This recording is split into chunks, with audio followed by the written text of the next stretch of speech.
What's going on, everybody? Welcome back. It's Vecna. It's Candlekeep Mysteries. Thanks for joining us, everyone. We're here for a little bit of a side quest, side sesh. My name is Mark Hillman. My name is Sven, and I'm going to be your DM for tonight. Hope you guys are ready for 3 hours of watching us just sitting around reading books, because that's what it's going to be. Guys. Yeah, what? Something happened. I'm in the wrong chair. No. Why am I on this side of the table?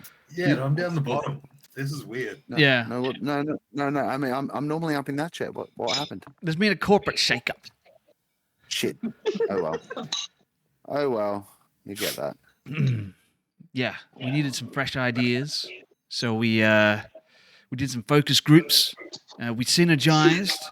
And we shook up the middle management section. I've put myself on top. I'm the CEO now. Look at me. I am the captain I'm now. the captain now. You son of a bitch. What's going on, guys? How you doing? Oh yeah, pretty good. Good, man. Pretty good. Yeah, excited to be a player at this table. Should be fun. Yeah. People at home can barely see you. They can just see your nose poking up above your nameplate there. But some might say that's the best part of you anyway. So there's some strange people out there. Everyone knows their thing. You know what I mean? Who would say that? Who would say that? I don't know. Call in. Send me emails. We'll find out who you are, you weirdos. Get the fuck out of here. What was I saying? Oh, I know. Who here played Baldur's Gate 1 back in the day? Anyone? Yep. BG1? Nope. Missed it. I think it came out a little bit of it recently. 1997, 1998, something like that. Does that sound about right? Yeah. So you must be pretty excited about this, Sevs. Look, I remember a tiny bit of it. I just remembered fireballing off the map because you could kill all the enemies off the map. That's all I know. Yes. Especially, what were they? The basilisks, right? Yeah. Because how else do you... Because they just instant. Boom. You're a statue. So you'll just find out where they are. Fireball. Yeah. That game was brutal, man. That comes from a whole different generation. You had to do things like that or you just weren't getting through it. Those games weren't designed for you to have fun. And I take that same... Why would you have fun? I take that same design language and I've imported it into tonight's session as well. So anyone here who's expecting to have fun, You're not. it's not going to happen. This isn't for fun. Not gonna happen. This is serious Does this shit. mean I'm not gonna go and pick my turnips? Oh, you are going with that accent, dude. Yeah, we're really locking that one I in. think I'll go with this one. We've locked that one in. Okay, good. He turned into the what's that chef? The Swedish chef. Very good. Okay. All right. We're already going off the rails.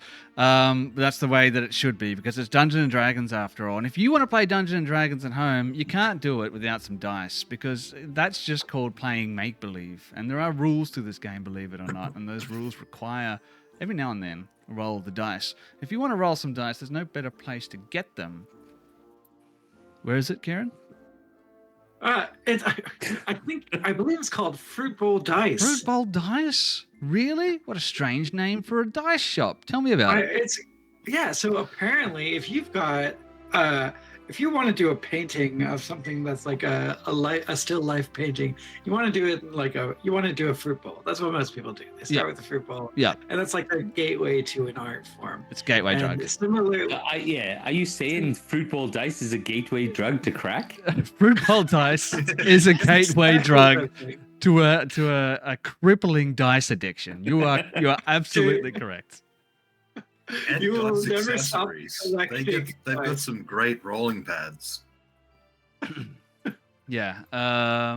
If you need to get your dice crack fix, check out Fruit Bowl Dice. Paint some fruit, roll some dice, have a good life. Look, there's my dice right there. Am I being too wordy? That's okay because like I said, I'm the captain. So let's keep this one going. Who wants to do a fun tabletop audio bit?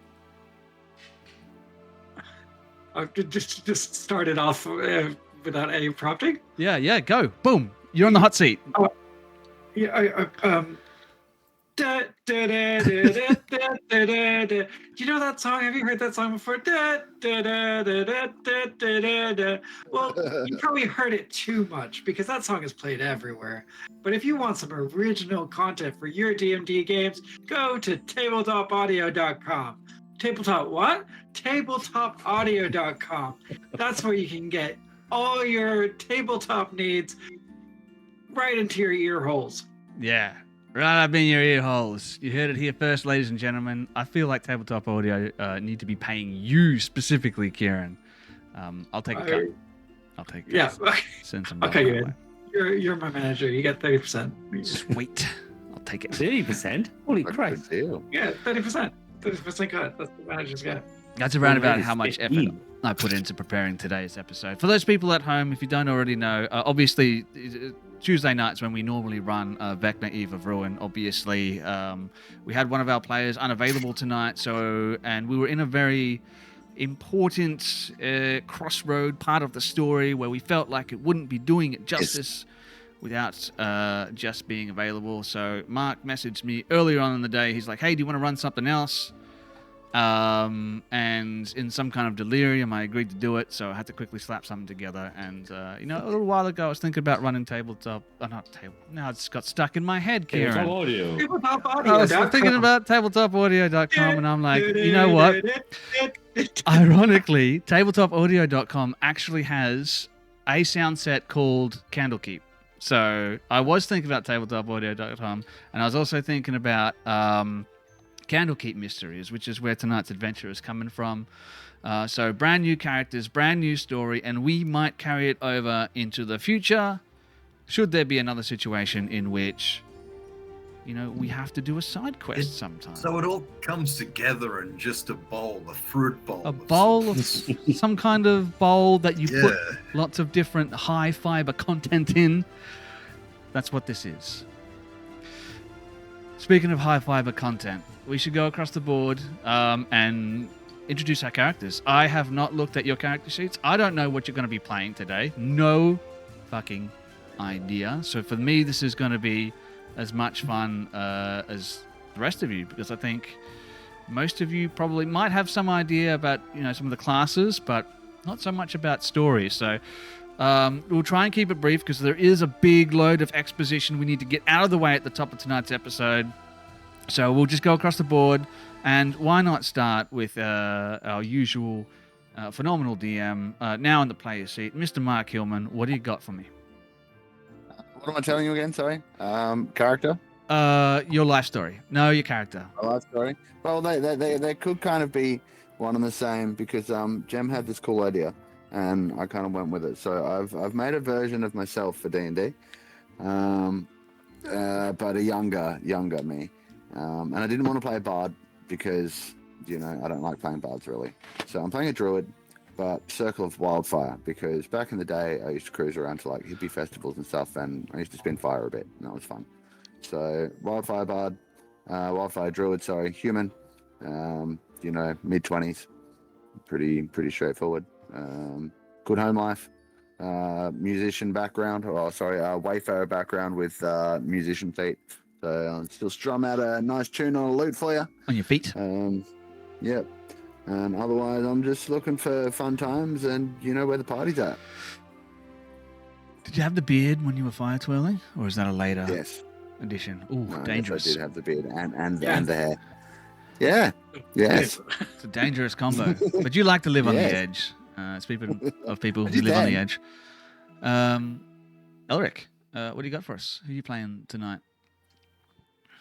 Well, the name is Edmund Wiseman, and I've been a farmer for most of me life. You see, I left my mother and father. They're a long line of sages and wise folk that I'd give advice to kings and such, but I never went that way, and I went farming. And then one day I got sick of farming, so I went the life of a mercenary. And so I got myself a great sword, and I got myself some chainmail. And I'm looking to have some fun, just see where we can go. You've come to the wrong place. As we've already established, there's no fun to be had here.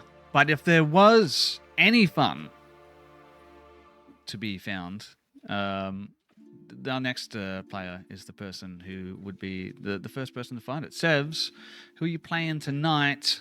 What do you got? See this difference? See, I usually play a chaotic, good character because it's funny and it just gets the thing. But now I'm playing Evan of a Covey, a warlock human, just wandering, looking for his patron, and that is basically it. He's a bit of a down and out. He has tarnished leather armor, a spear because that's all he can afford, and his patron whispering in his back of his mind daily.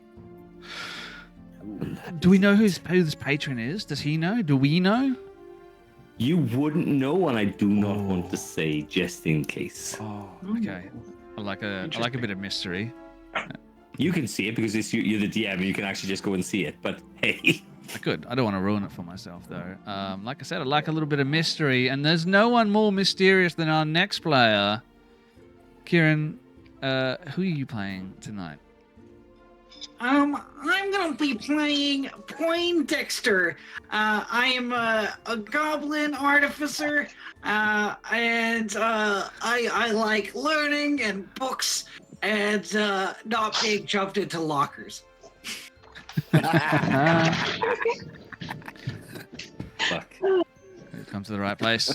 By the way, I just want to say this is a group of players who never disappoints when it comes to really bringing, fully fledged characters to the table, accents and all. It can be a difficult thing coming to the table with a character with an accent, and these people just do it every single time, and that makes me happy on the inside. Warm and fuzzy. Warm and fuzzy on the inside.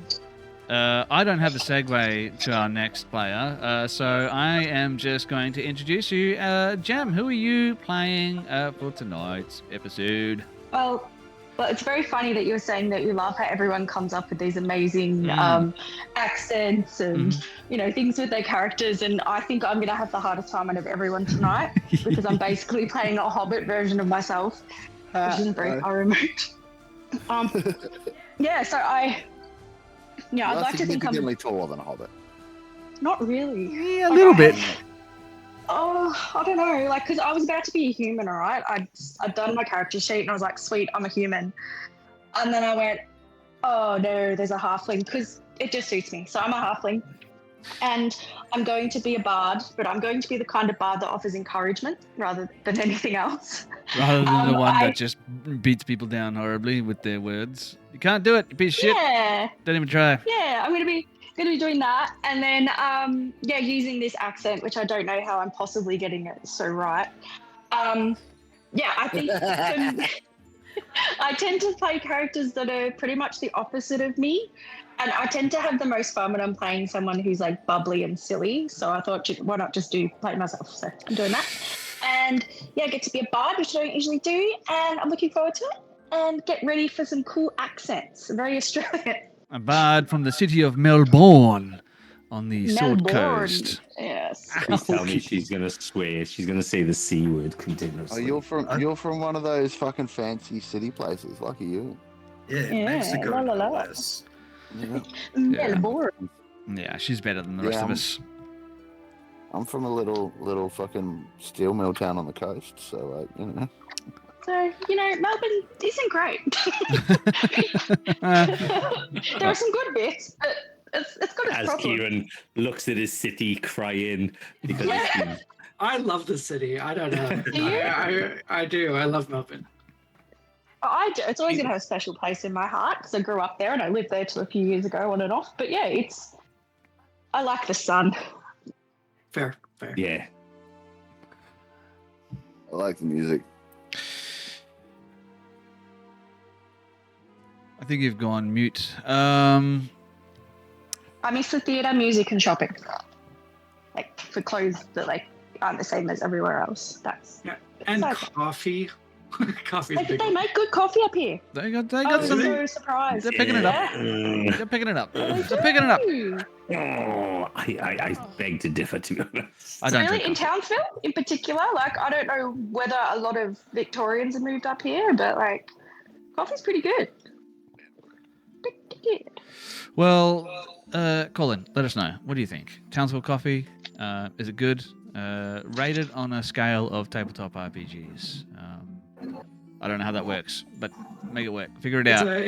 It's Pathfinder. It's Pathfinder. It's Pathfinder. Yeah. All right. I don't know what that means Yeah. to you. I've never played Pathfinder. Can't be D&D because then it'd just be Starbucks, right? Yeah, it'd be generic. You know what I mean? And Don't take me wrong, I love D&D, but you know, Mr. to the coast and all. Mr. Dragons, if you're watching, we're open to sponsorships. If you want to get in touch, Yeah.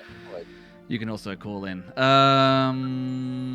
And if you do that, we might be nicer to your game. Speaking of the game, shall we play it? Yeah. Yeah. Let's Yeah. All should right. actually load into the BTT properly now. There's the right buttons. That's a good idea. All right. Let's do this. Let's get out of real life for a moment. Step back and enter the world that actually matters, the world of our imagination. Or rather, Hey. my imagination. Horrible place to be, but you're stuck in it for the next 3 or so hours. The I mean, title look. of tonight's story is called A Deep and Creeping Darkness. At the behest of the Lord Protector of Neverwinter, Lord Neverember, the 5 of you have been entrusted with an important task. After the events that led to the temporary disappearance of 6 champions who were on a rescue mission to free, I think it was 4, maybe 5 hostages, held by a cult of the evil lich god Vecna, Lord Neverember has vowed to do whatever he can to learn more about the crevices of dusk and get a better understanding of the outer planes and interplanar travel. After all, whatever interests the cult surely bodes ill for everybody else. And this is where you come in. Whatever your relationship is to the Lord Protector, you now find yourselves burdened with discovering whatever hidden knowledge you can regarding these subjects. Inevitably, your investigation has led you all the way to the vaunted halls of the library fortress of Candlekeep. Standing atop a rocky crag overlooking the Sea of Swords, the massive citadel of Candlekeep has endured the elements for centuries and defied the degradations of time. Visible for miles around, Candlekeep has an eye-catching silhouette, a high wall interspersed with numerous towers. This wall encloses a large space from which even more towers rise. Those who behold the edifice say it looks like nothing so much as a cake decorated with an overabundance of candles. Hence the name Candlekeep. Carrying 3 tomes gifted to you by Lord Neverember himself, you approach Candlekeep along the lonely stretch of road known as Lion's Way. Greeted by a set of impressive double doors, 3 times the size of an average person, perhaps 5 or 6 times the size of Jem's character, you are welcomed by a group of 5 avowed keepers. Keepers of the gate and caretakers of the library. Fussily, they pore over the books you offer them, hoping that at least one of them piques their interest enough to overcome the rather draconian entry rules. After an agonizingly long wait, one of the avowed finally addresses you all. Very well, we're satisfied with your offerings. One of these domes already exists within the confines of Candlekeep. The other 2 are of interest to us. This one here is quite unique. It appears to be the personal diary of a goblin cartographer, quite chaotic, but still intriguing to us. This other tome appears to be an anthology of previous works, we already have, but contains some notes from the author as well as a few interesting translations that might provide some additional insight into the original works. You may enter Candlekeep as seekers, but be warned. I may have you, not me, that's what I was saying, but you may have the backing of a powerful lord, but all are equal within the walls of Candlekeep. We shall assign you with an adjutant who will assist you in your search. I'm going to need someone to roll a d8 for me. Might have to be someone else at the minute. I'm having issues I'm gonna with try and find my D8. Here we go. It's a 1. Oh. A 1. We all love a 1. Setting the tone for the rest of the night's story, hopefully. No. After a moment, a young man appears human. Smiling broadly from ear to ear, he approaches you with a can-do attitude and an apparently obnoxious need to impress others. He's like, I see. A new group of seekers, and I have been appointed your adjutant. How trivial. What brings you to Candlekeep? Well, I got this great sword, and I thought I'd put it to good use, you see. Figured it might be a good time.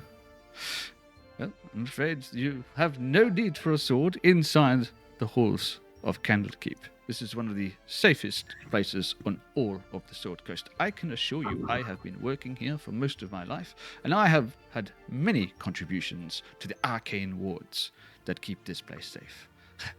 But there's no need to thank me.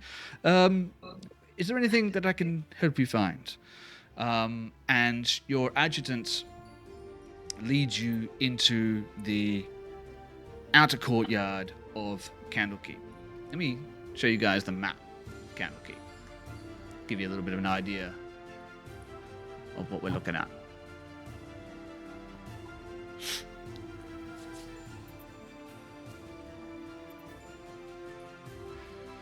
As you can see, you, like I said, approach the walls of Candlekeep via the Way of the Lion, which leads to the east.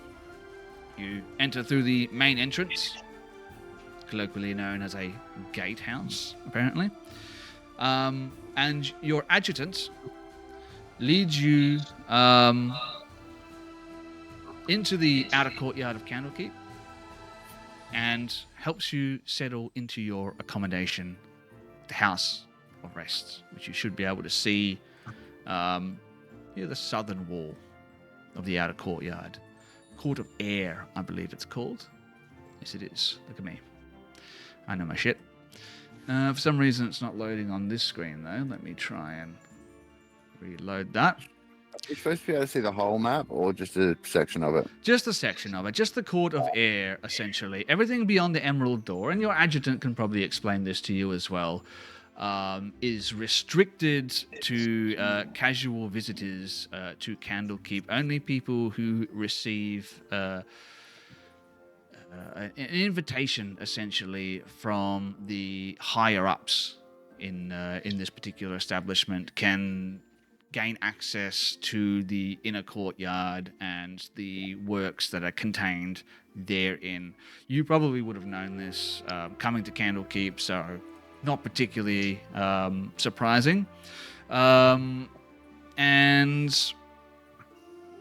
as you enter this House of Rest, as it were, it's essentially like a shared accommodation for people who are visiting Candlekeep. It can comfortably house, you'd probably guess, up to 50 people. And your adjutant explains as well that even the House of Rest, every single building that you see here in some way or another is a repository of knowledge and the various tomes and books and scrolls and all that kind of stuff that they keep here within Candlekeep. Because Candlekeep, of course, is the largest repository of written knowledge and lore probably in all of Faerûn. And The House of Rest itself is attached to a wing of the library known as the Firefly Cellar, and your adjutant explains to you as well, this is probably the best place for you to start your search. So you guys settle in for the night, casting off the dreariness of long days on the road, and you pick up your quest in the following morning. Now, I'm going to need another roll. Who rolled the D8? Jeff, you rolled the D8, so I need someone else to roll a D4 for me. I will. Everyone happy with that? All right. Roll a D4. I can't find. Oh, there it is. Okay, ready? Go. Oops, not on a flat surface. Go. 4. 4. Yeah. As you begin to pore over the overwhelming amount of books, scrolls, and dusty tomes, the enormity of your task. Let me just change the music here. The one called Candlekeep. Yep, that works. The enormity of your task begins to settle in.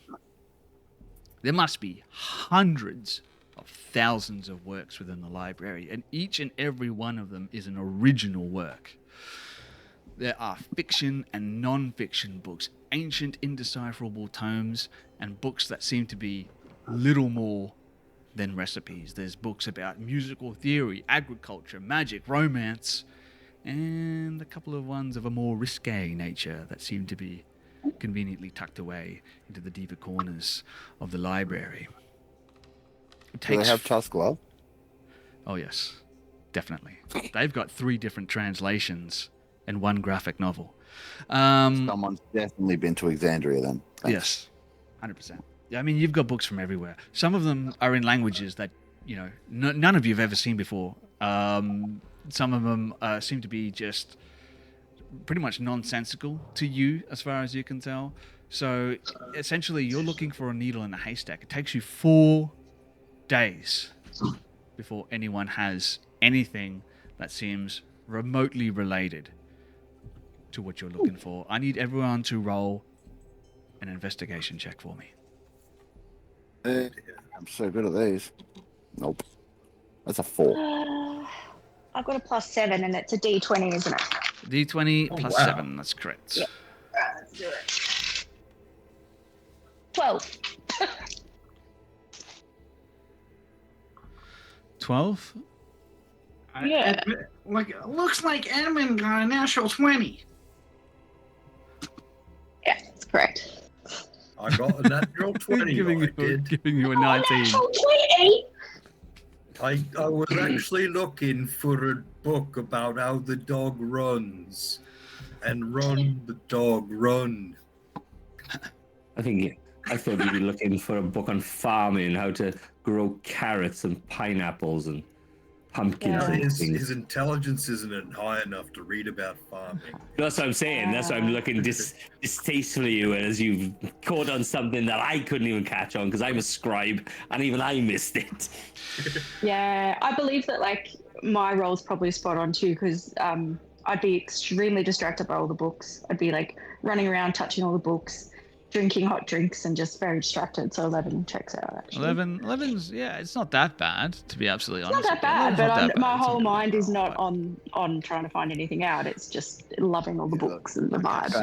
I found a book on mind-altering plants, and that's been me for the last however long we've been looking at it. You are Right. really playing 4 days. yourself. You're method acting, and I appreciate it.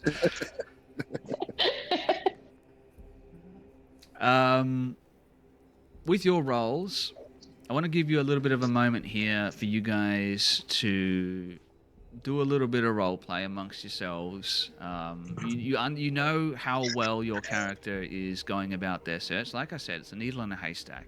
You're starting to understand that this is an enormous task, much bigger than you originally anticipated. So as you go about your business, trying to find something of use, I'm just going to throw it out there for you guys to settle into your characters, do a bit of role play amongst yourself. Does anyone want to pick it up?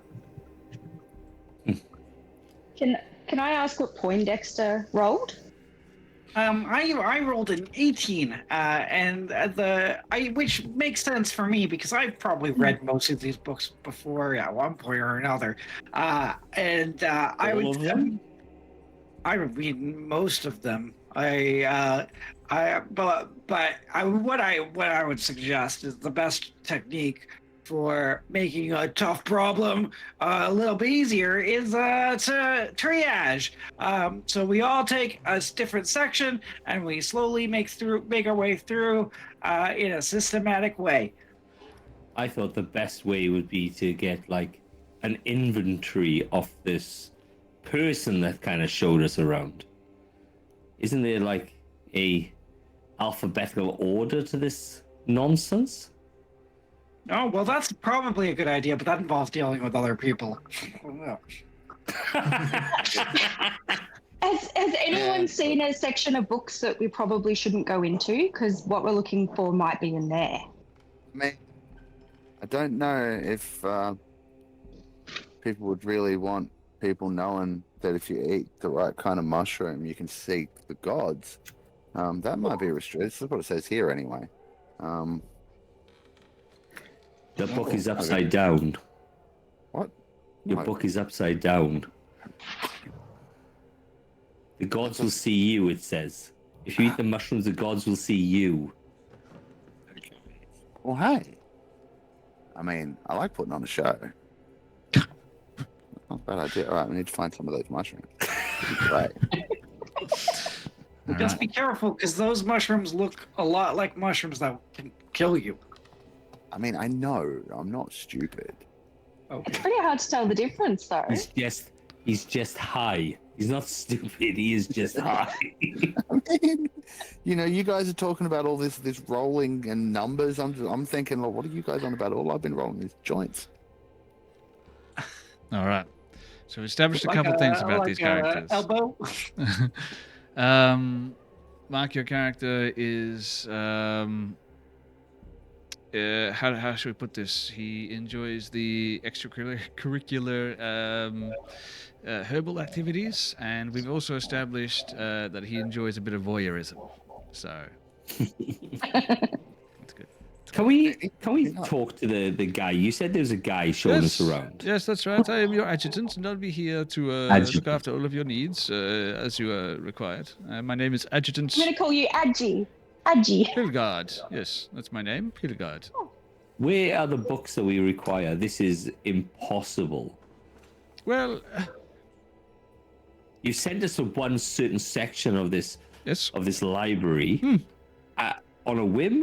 Why is this section the section that you sent us?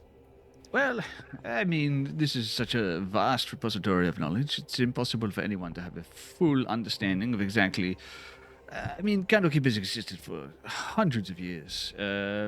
I suggested beginning your search here because it tends to be where you'll find a lot of the books that were deposited more recently. We'll put it that way. Nearer towards the gatehouse, the deeper in you go, and the older the books and terms are. Yes. You took no Okay, note so, of what was delivered. No, each and to every this one of them. Yes. Can I just sorry, but kind of feel like if we're looking for books on things like planar travel and what are they? Were they crackers of Cracks. dust? I'm hungry. Like crevices of dusk. Oh, well, why didn't you just say Might be a little so? old. Sorry, I was totally somewhere else when you were asking why we were here. My bad. Allow me to show you something. Follow me. And he leads you down into the cellar of the House of Rest. And it's interesting because one thing that you may have noticed as well during your overnight stay here is all fire, anything larger than a candle, is suppressed. Mark, What? particularly your character might know this more than any other. Being a wildfire druid, maybe you sense this as soon as you step foot through the gates. Obviously, being a library of such vastness such as this, any fire could be potentially devastating to the books held therein. So there are magical wards that suppress any fire bigger than a candle. But down here in the cellar of the House of Rest, in this place that he called the Cellar of Fireflies, you quickly find where it gets its name from. It is lit by a host of fireflies that just sort of meander throughout the room. It's rather interesting, and it creates a rather mesmerizing display. And he sort of guides you to a particular section, and before long, fair enough. Edmund Wiseman, I don't know why I called you a sir, but Edmund Wiseman, you find something that tickles your particular pickle. Oh, As the saying I goes. think I found Wally in this one too. You find a book, and maybe you pop it open, hoping to find Turnips Weekly or something like that. To your dismay, unfortunately, it is a book bound in black leather. Embossed on its thin spine is the name, A Deep and Creeping Darkness. Let me bring that up. Hey fellas, do you want a book called A Deep and Creeping Darkness? Because it looks a bit like the kind of thing that's in our theme, you know what I mean? that sounds like it could be spicy. Be careful. No, we're looking for creatures of dusk, not creeping darkness. Put it back. Stop messing around. Hang on, let me look at that. And an intelligent person takes the book from you. Maybe you throw it open. I'm distracted, having started a ritual to speak with animals. I want to try and befriend some of these fireflies and see if I can get them to follow me Fantastic. around. Yeah, you know so what? I'd go over to Poindexter as well and be like, hey, look at this. Oh wow, what a cool book! I haven't read this one before. Whoa, it's you. Well, you haven't read this one? Well, I haven't finished with it yet, so you can wait. And I'll start turning the pages, even though I don't understand a single word on them.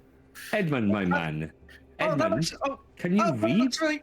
That looks great. Oh, stop on that. Oh, no, I know there'll be pictures. I'm just scrolling for the first one. Let me swap you this Turnips Weekly that I found over here for that particular volume. Turnips Weekly. Oh, prestige. All right, I'll take that. Thank you.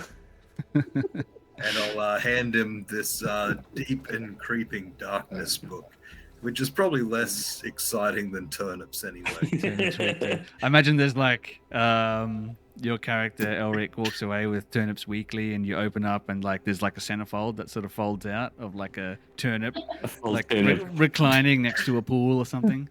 Like, Check out the root system on that one. Oh, everyone give yourself heroic inspiration or whatever the fuck it's called these days, because that was phenomenal. You know what? I'm going to open this up for everyone so that you can read along if you wish to do so. But, I mean, I would if it hadn't already, for some reason, gotten rid of it. I'll just read it to you. Like I said, thin book, deep and creeping darkness embossed on its spine. Minimal signs of wear and tear other than a few pages creased through carelessness and a spot here and there. The work's neat, definitely not flawless. It contains some notable spelling errors and ink blotches. And Mark, I imagine your character has some success with the speaking with animals. I'm not going to roleplay fireflies.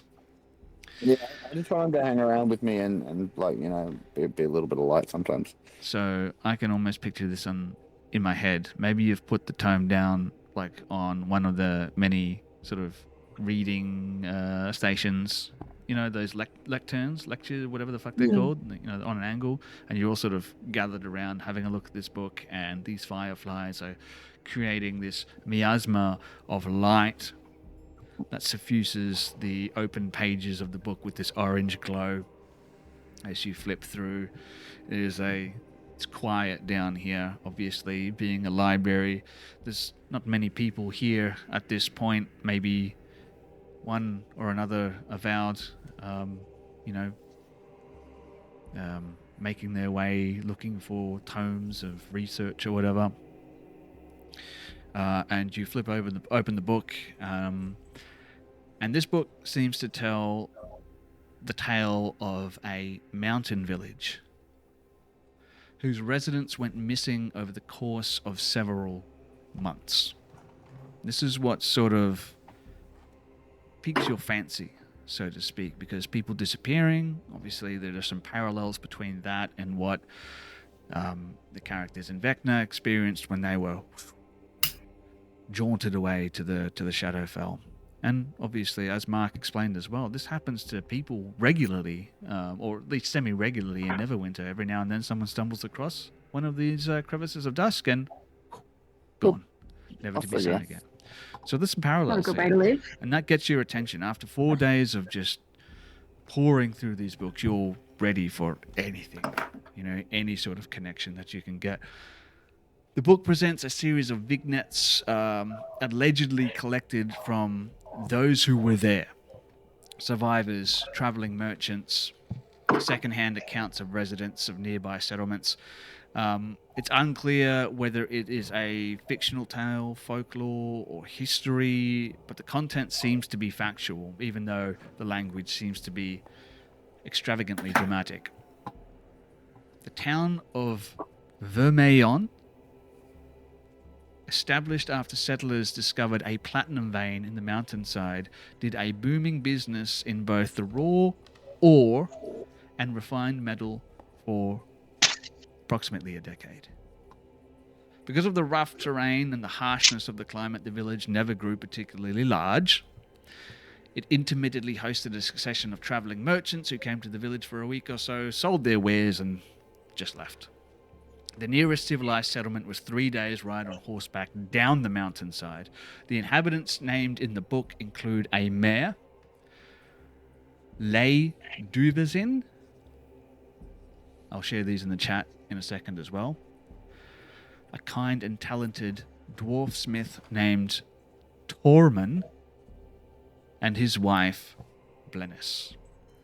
Let me just share those in the chat so you have the spelling, because I know that can be rather difficult at times to understand. There Which you go. chat sent? In the above VTT. Okay. All right. About 70 years ago or so, an explosion rocked the platinum mine, collapsing the tunnels and burying workers underneath tons of rubble. 60 miners were underground that day, according to the stories within the book. Over 30 of them died in the initial collapse. And the instability of the tunnels made rescue of the others a slow, tedious, and dangerous affair. The miners who survived the collapse were trapped for days or perhaps weeks, it's unclear, before they were rescued.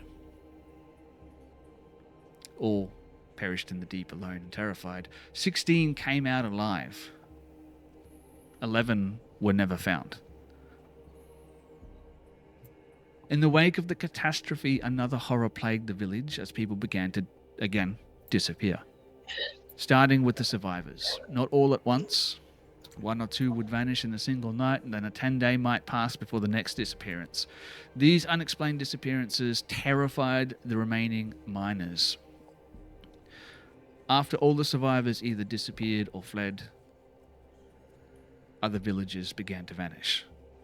The villagers tried to protect themselves by sleeping with weapons and taking shifts on watch, but nothing changed. Traveling in groups didn't help, since a companion might vanish while even briefly out of sight. Hence, the comparison between what's happening in Neverwinter.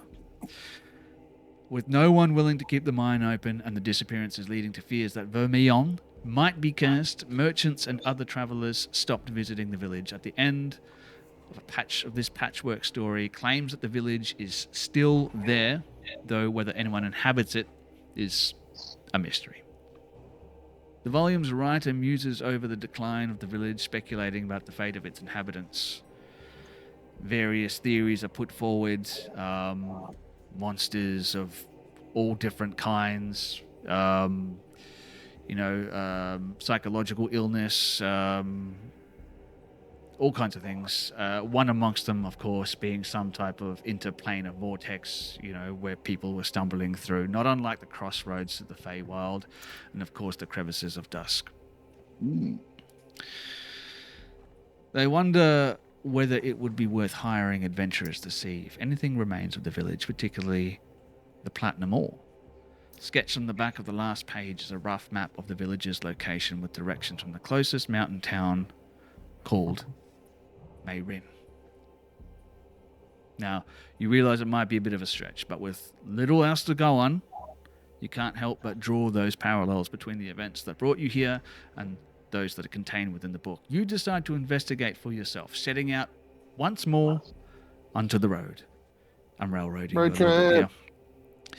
But we need to get this fucking story going. Your destination, the abandoned village of Vermeillon. Your first stop along the way.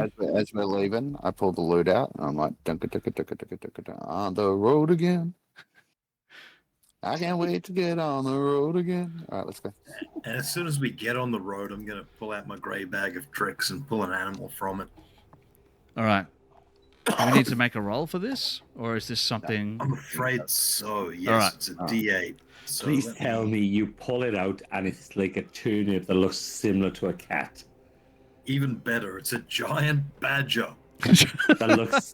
It's a black and white turnip with a tail and teeth. Please say everything is all turnip-based. A turnip badger.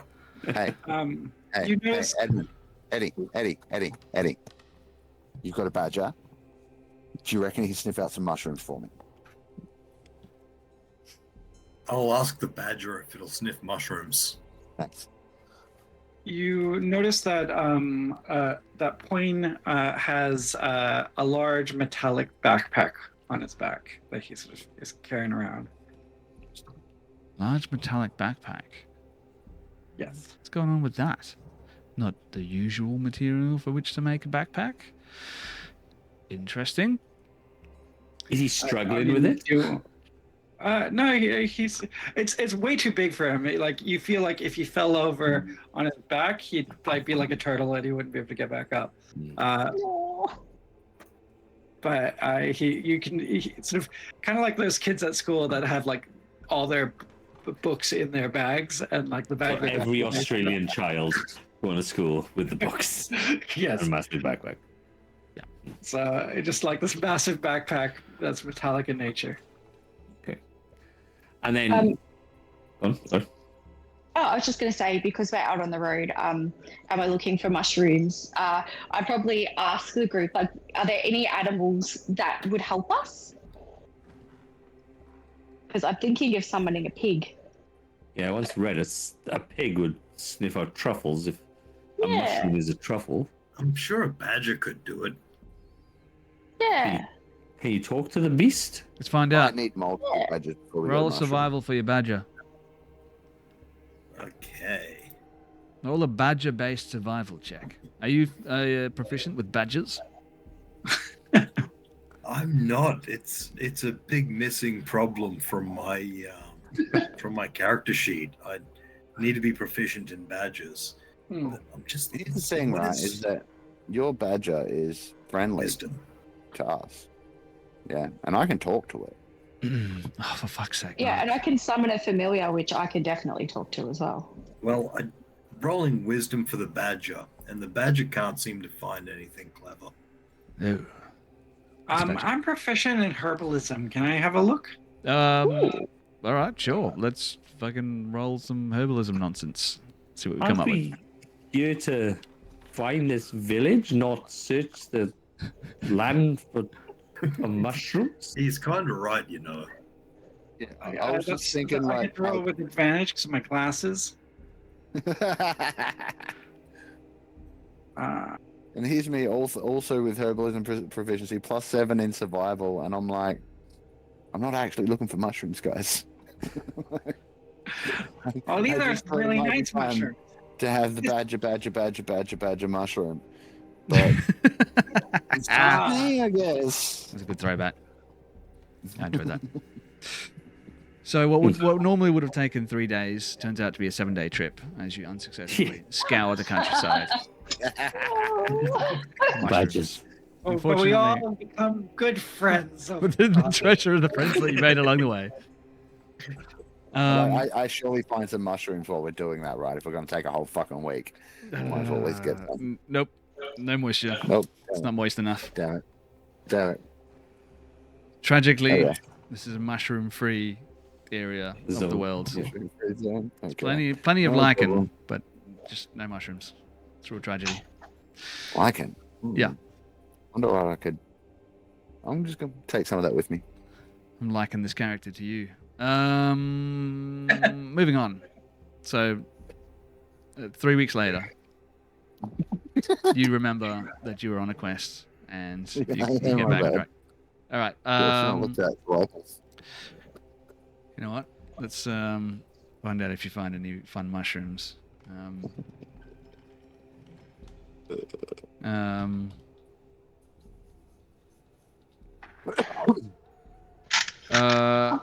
Roll a d4 for me. Okay. The one. No, it's a 4. All right, it's a 4. You find a round mushroom. It's got garish colors, orange, red, and blue, and you find it's growing in clusters, like little tiny spilled marbles. Identify it? Well, I've read a bit about mushrooms, and I'm good with nature. All right. Yeah, roll a nature. No. I'm pretty sure this is 100% safe to eat, though. Yeah, 100%. They might do something. You might have fun. You might not have fun. You might have dysentery for 7 weeks. It's only one way to find out. But you have those, so mark those off in your inventory. Also, I would like someone to, I just remembered this, mark off or add to their inventory one book that will give you access to Candlekeep. Because you've used one, you've got one remaining. Jem, did you have something you wanted to ask? Yeah, I'm just going to summon a cat as my find familiar, so I've got it. All right. Yeah, and it's going to look just like Freya. I did not realize this was a menagerie coming Yes. to this village. Yeah. That's right. So 7 weeks later, you arrive with a whole zoo's worth of animals. Yeah. During the trip, does anyone want me to improve their weapons? Ooh. I can make some weapons stronger. One thing first, where was the Candlekeep for the Book of Access, wasn't it? That's correct. Yes, Candlekeep has rather strange entry rules that have existed since it was first founded, as far as people can remember. In order to gain access to Candlekeep, I probably didn't make this entirely clear, but you need to give them a book, something that they don't already have. Now, there's so many tomes and books that are held within the vaulted halls of Candlekeep. They need like whole detachments of keepers in order to sort of make that judgment on the fly at the gate. So sometimes they're not entirely accurate, but you need to present them with something that they may not have already. Okay. That's fucking tricky. So that's been added to my inventory. So you know you've got one remaining because you've already given them one. You've got one remaining. Should you want to go back there again, you will have access to Candlekeep. But if you need to leave again, you're going to have to find another tome. Something that a lot of people do actually, people who are seekers in Candlekeep, they are visitors. They give them the name seekers. Is they actually find out what books some of the higher ups might actually be looking for, and they try and find those in order to secure access to Candlekeep in the future. But anyway, it's neither here nor there, because after a while, this whole menagerie of mushrooms and cats and badgers and warlocks and whatnot, halflings, you all arrive on the outskirts of the town mentioned in the book. deep and creeping darkness. That is the town of Faerûn, which you might remember is the closest settlement to Vermeon. And Faerûn, as far as you can tell from where you are at the moment, seems to be quite a lively, bustling, well-to-do town. Not quite large enough to be called a city, but prosperous enough to have quite a bit of traffic coming and going. As far as you're aware, if there were any survivors of the incident described within the book, this is the most likely place to find them. This town has everything that you would expect from a town of this size: an open-air market, several taverns, a church seemingly dedicated to the nature goddess Shantea, various industrial and agricultural establishments, and all that kind of stuff. So keep in mind, you don't have to stop in Faerûn. You can bypass it, go straight to Vermeon if you wish to do so. If you would like to investigate in Faerûn, you just tell me what you want to do, and we'll. I mean, I feel like because I'm a druid, all right, I like playing with fire and I like getting high a lot, but I do actually, kind of part of the reason I like getting high is because it makes it a bit easier to commune with nature and stuff, So I kind of feel like maybe I should pop into that temple of the nature goddess you're talking about, and just pay my respects on the way through. Absolutely. Have a little bit of a moment. I'm going to be about all I can think of to do here. So I might just, hey guys, I'm gonna just pop into the, Hey, before you go, can I touch your weapon?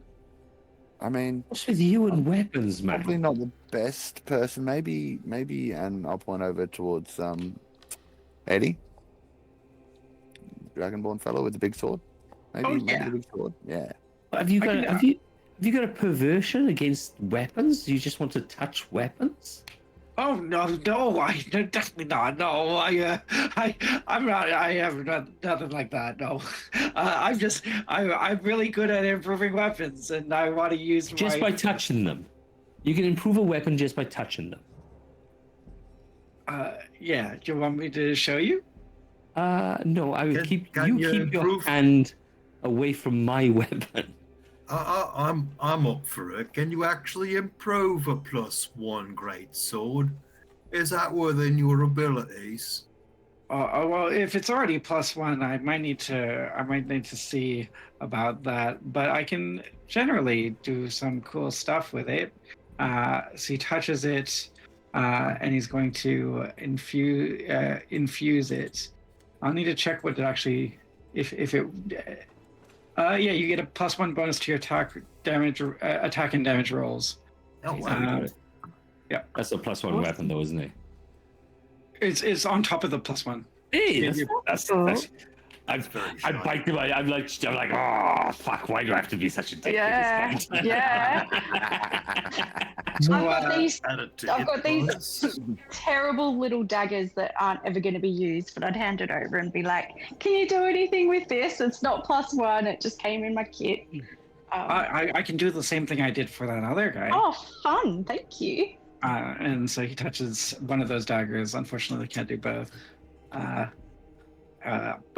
You feel you got a +1 on your attack and a +1 on your damage rolls with it. Oh, that's fantastic. Thank you. Oof, I'm exhausted. Well, thanks very much for that. I quite appreciate it. If I find the good turnip, I'm going to give it to you. Oh, thank you. That'll be really nice. Well, I'm going to head over to the magistrate or a person in charge type thing. Person in charge. Yep. Yeah. All right. And while he's doing that, do you mind if I go and talk to the local farmers, especially the traveling farmers? Let me just write this down real quick, which I probably should have been doing from the start. That's Elric, you're gonna go talk to farmers, and Sevs, you're going to find an official of some sort. Yep. And I'm looking back as I walk off. I'm looking back at the little goblin, like, shit. Got to be nicer to the goblin. All right. Sven, I'd probably see if Poin wants to come with me, and we'll just go to like a pub or something and just sort of keep an ear out to see if we can hear anything, but stay close to the group. Yeah. As you suggest that, Poin has like got like 10 books around him on the car. He's like, okay, yeah. He sort of packs a few away and then comes along. Nice. Okay. Going to a tavern of some sort. That is a pretty good choice. Let's start with Mark. You were the first person to say where you wanted to go. So, splitting the party here, nice and early. Good. I'm in danger. You're not. You're big and strong. Doesn't take you very long to find your way to one of the more prominent buildings in the town. Obviously, places of worship stand out because, you know, they are central to any community within this world. And you come across a simple stone chapel that rises just off the main square. You can see as you approach it, the main square is dominated by this open-air market. And it's busy. There's people coming and going on all over the place, and there appears to be a a circle of temporary like tables and chairs and all that kind of stuff.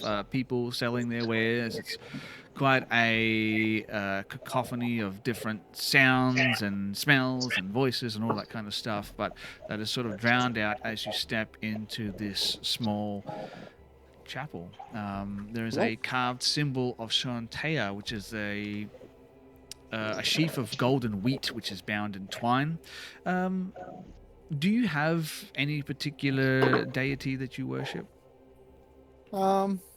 Not really. I've just got a general, communion with nature and more particularly the elements. So, I'd probably, if there was any particular deity that I would look at, it'd be some kind of fire-based thing, I would say.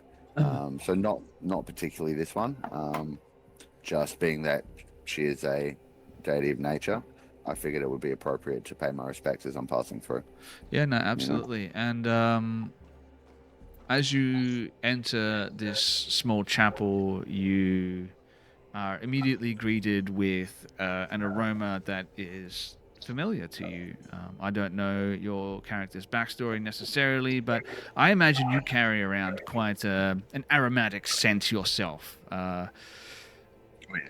Being an aficionado of nature and the various herbal ingredients that you find within nature's confines, you immediately are greeted by the smell of old incense and dried herbs.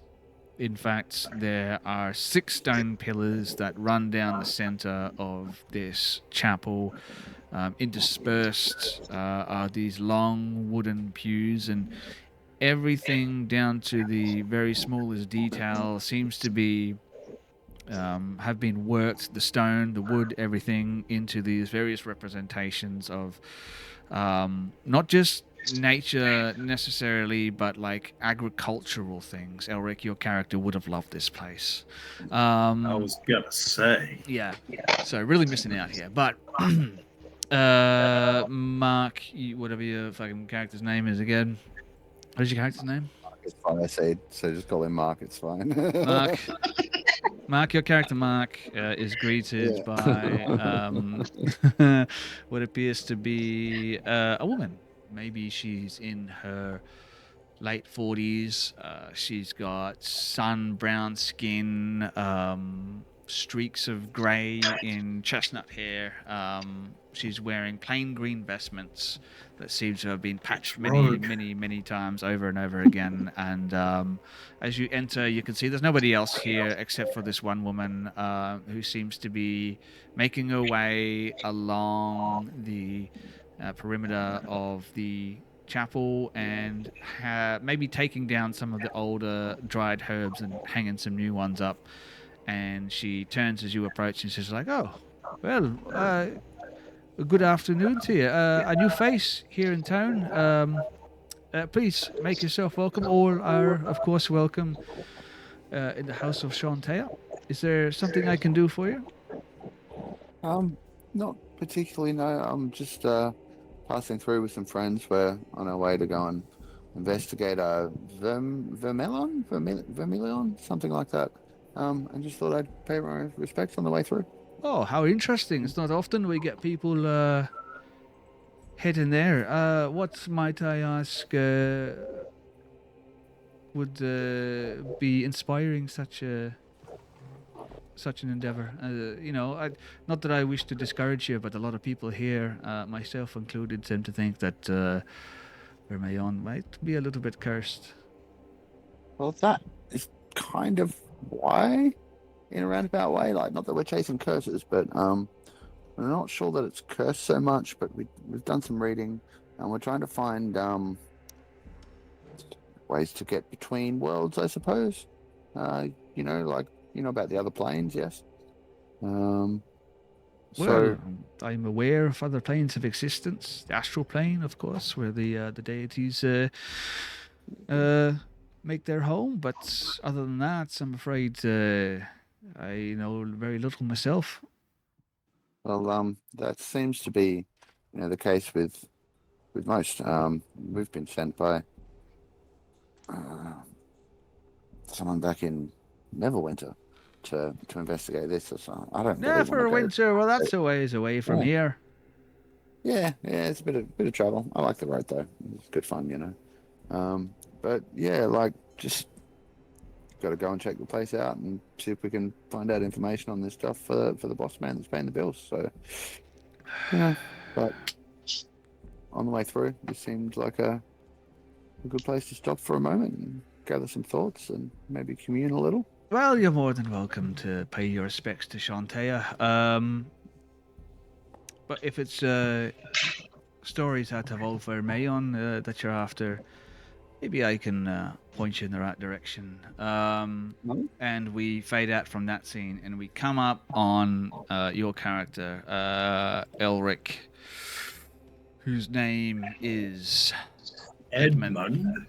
The name's Edmund. I need you to roll something for me. You are looking for farmers. There's farmers abound here, but you're a dragonborn and you're a stranger. I'll get you to roll something for me. You tell me, what do you want to roll here? That's a good question. And in this situation, I probably think it'd be a matter of persuading local farmers to give me the next lead to the person who I'm looking for. When I just basically go around asking that, hey, we're looking for anyone who's worked in Vermilion. Well, I recognise that accent from anywhere. You're a farmer, you are. Roll a persuasion check for me. It's not often you see a dragonborn farmer, nice breath of fresh air. So, you wouldn't have... To be fair, it's a breath of electricity, but I don't normally let people in on that, if you know what I mean. Not only a farmer, but a comedian as well. No on then. But tell you what, we're on the lookout we are. I've got some friends around scouting about. And we're going to this place, Vermilion, where a bunch of people have apparently disappeared. Now, I was going to ask if anyone's worked up there, if they know what they're talking about. Well, why would you want to be going up there? It's a cursed place, that is. Cursed mountains. Oh, well, Lord Vermilion loves to send people to places that are cursed.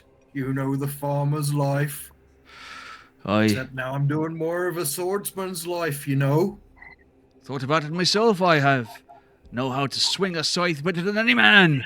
And he goes on like this for quite a while. You go back and forth. The best way is to grow oversized turnips and radishes. And I show him how sharp I keep my sickle. Oh, fuck yeah. Look at my sickle here. It's a good one. I keep it with me at all times, I do. And after a little bit of this back and forth, he's like, well, I'll tell you what.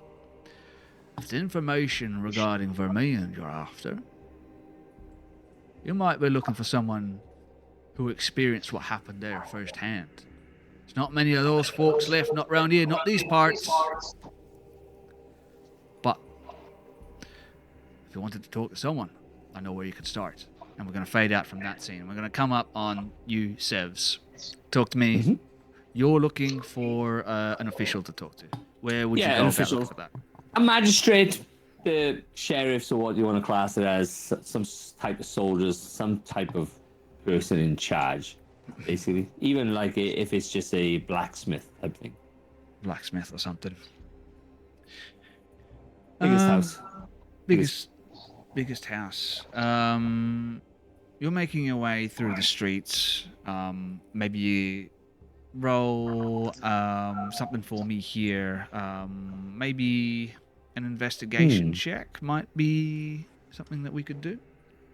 Yeah, investigation. Oh, Yeah. There we are, 17.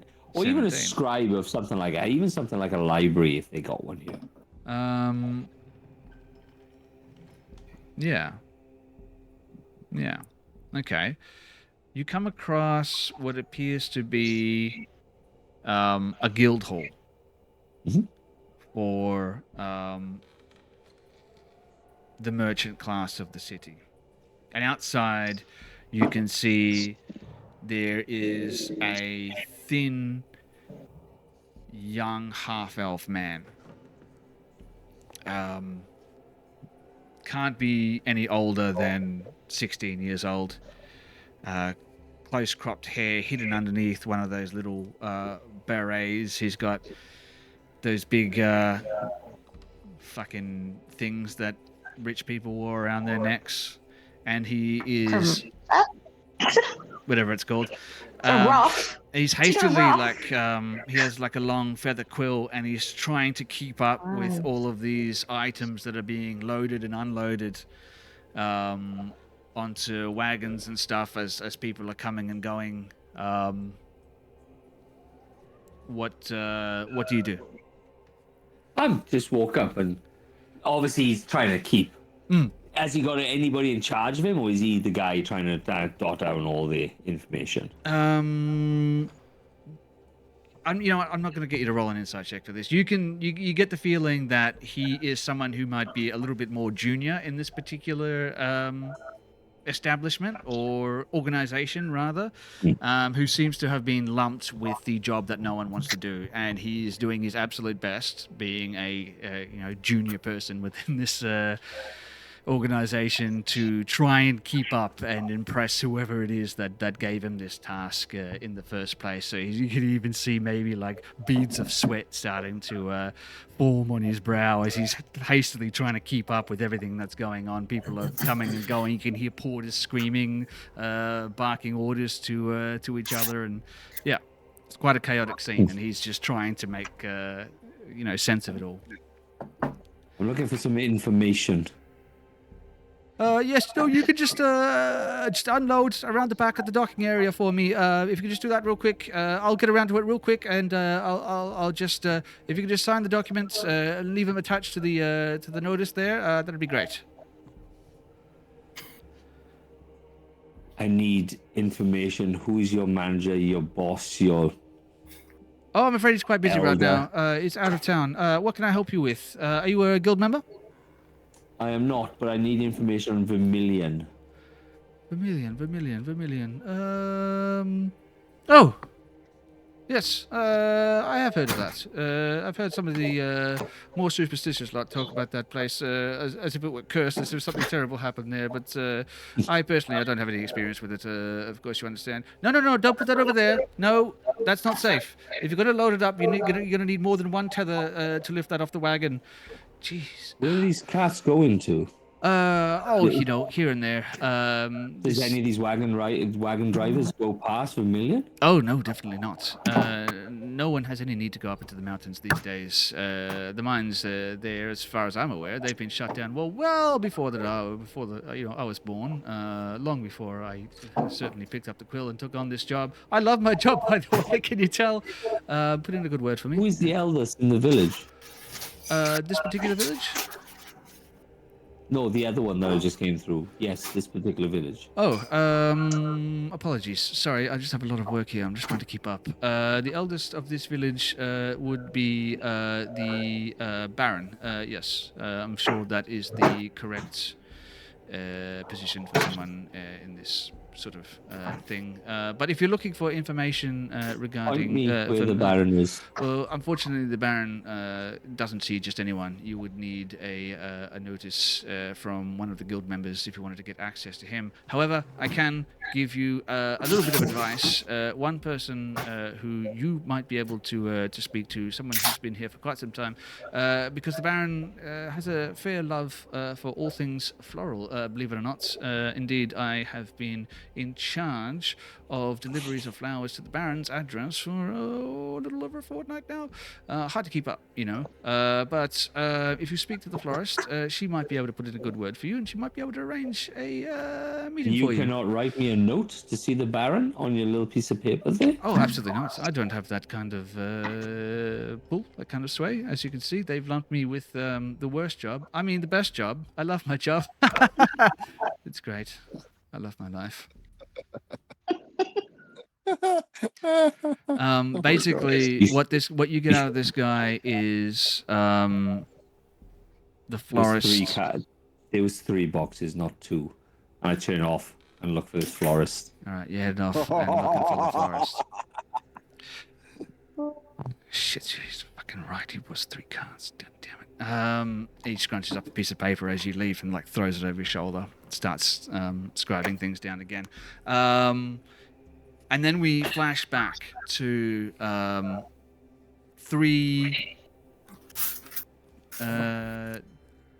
2 different scenes happening side by side or one above another, like a split screen shot, as both the farmer and the priestess of Shantae say the exact same thing at the exact same time.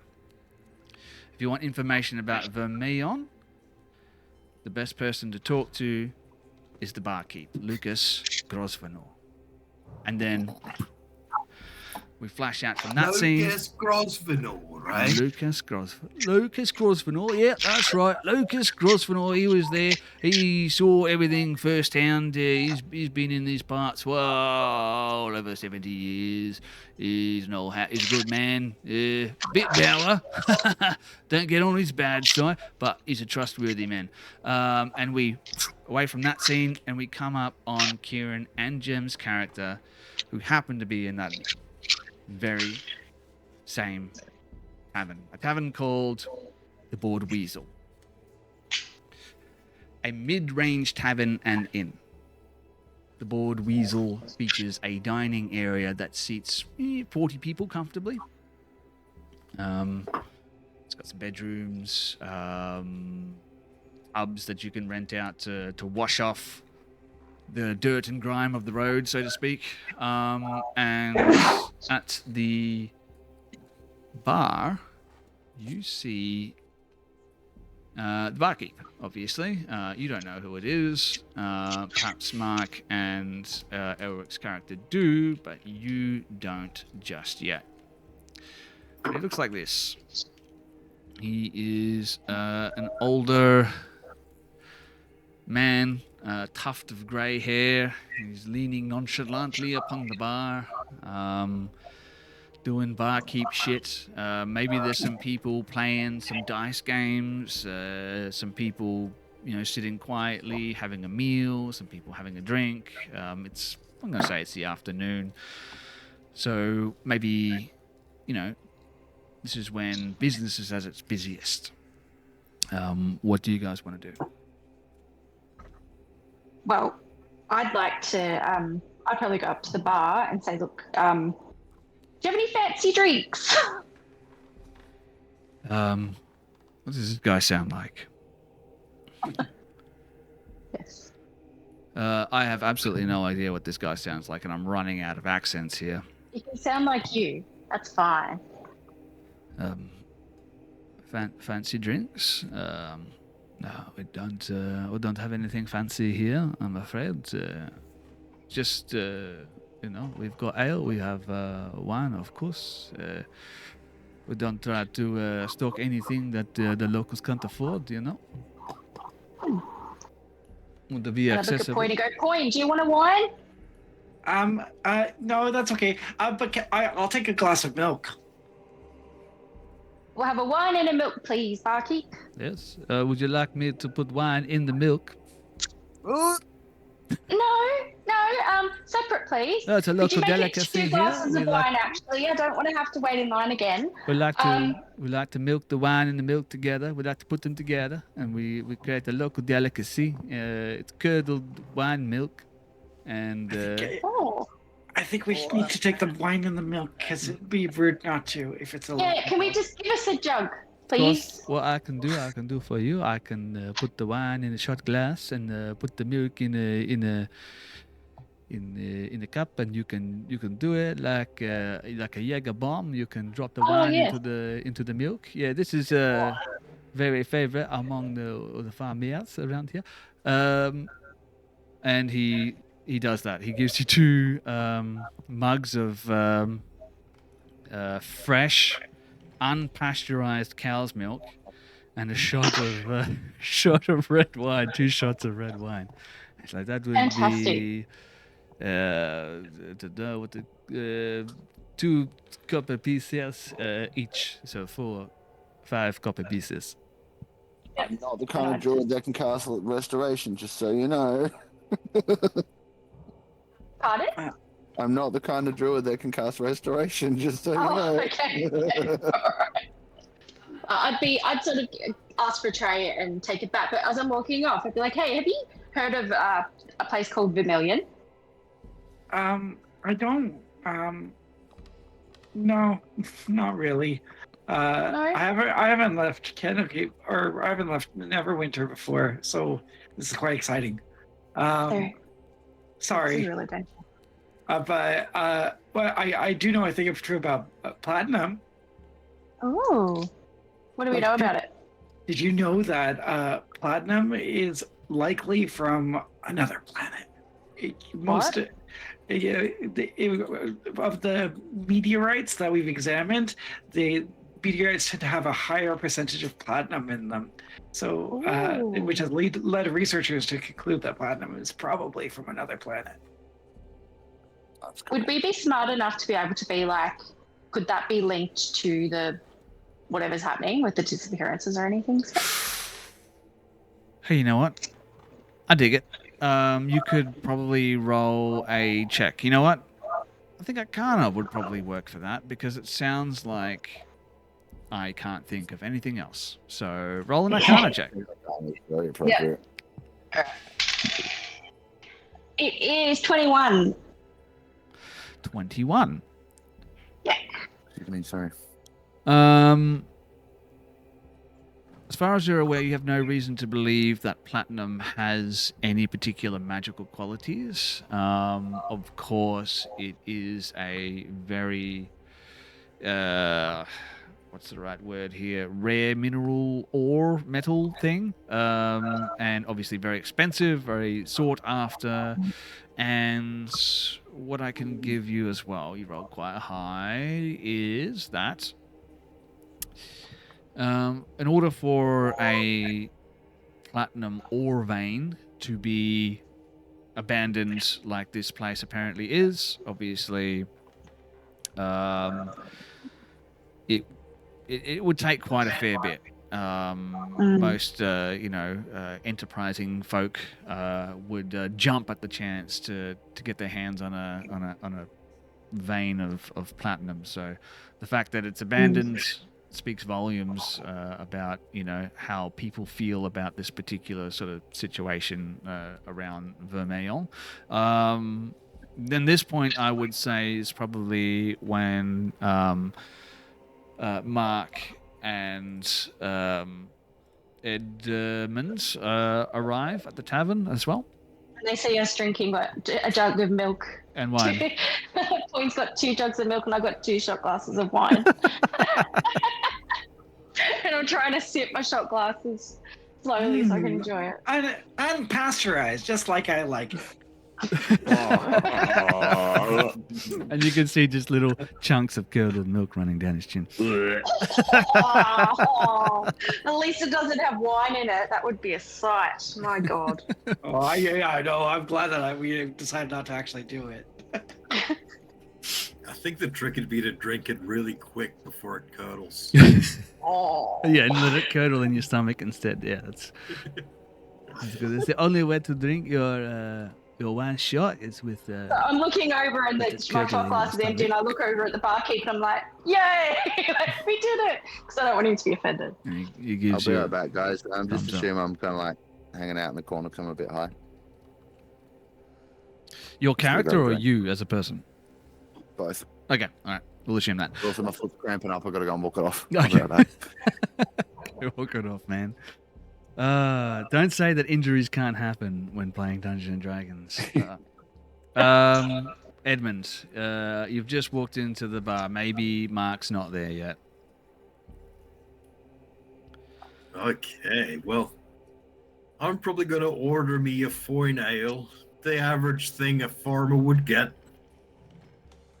Well, I'm pleasure to meet you. Another new face here in the board visual. If you don't mind my asking, what brings you here? Oh, it's funny that you say. Been led on a bit of a wild goose chase, so I have.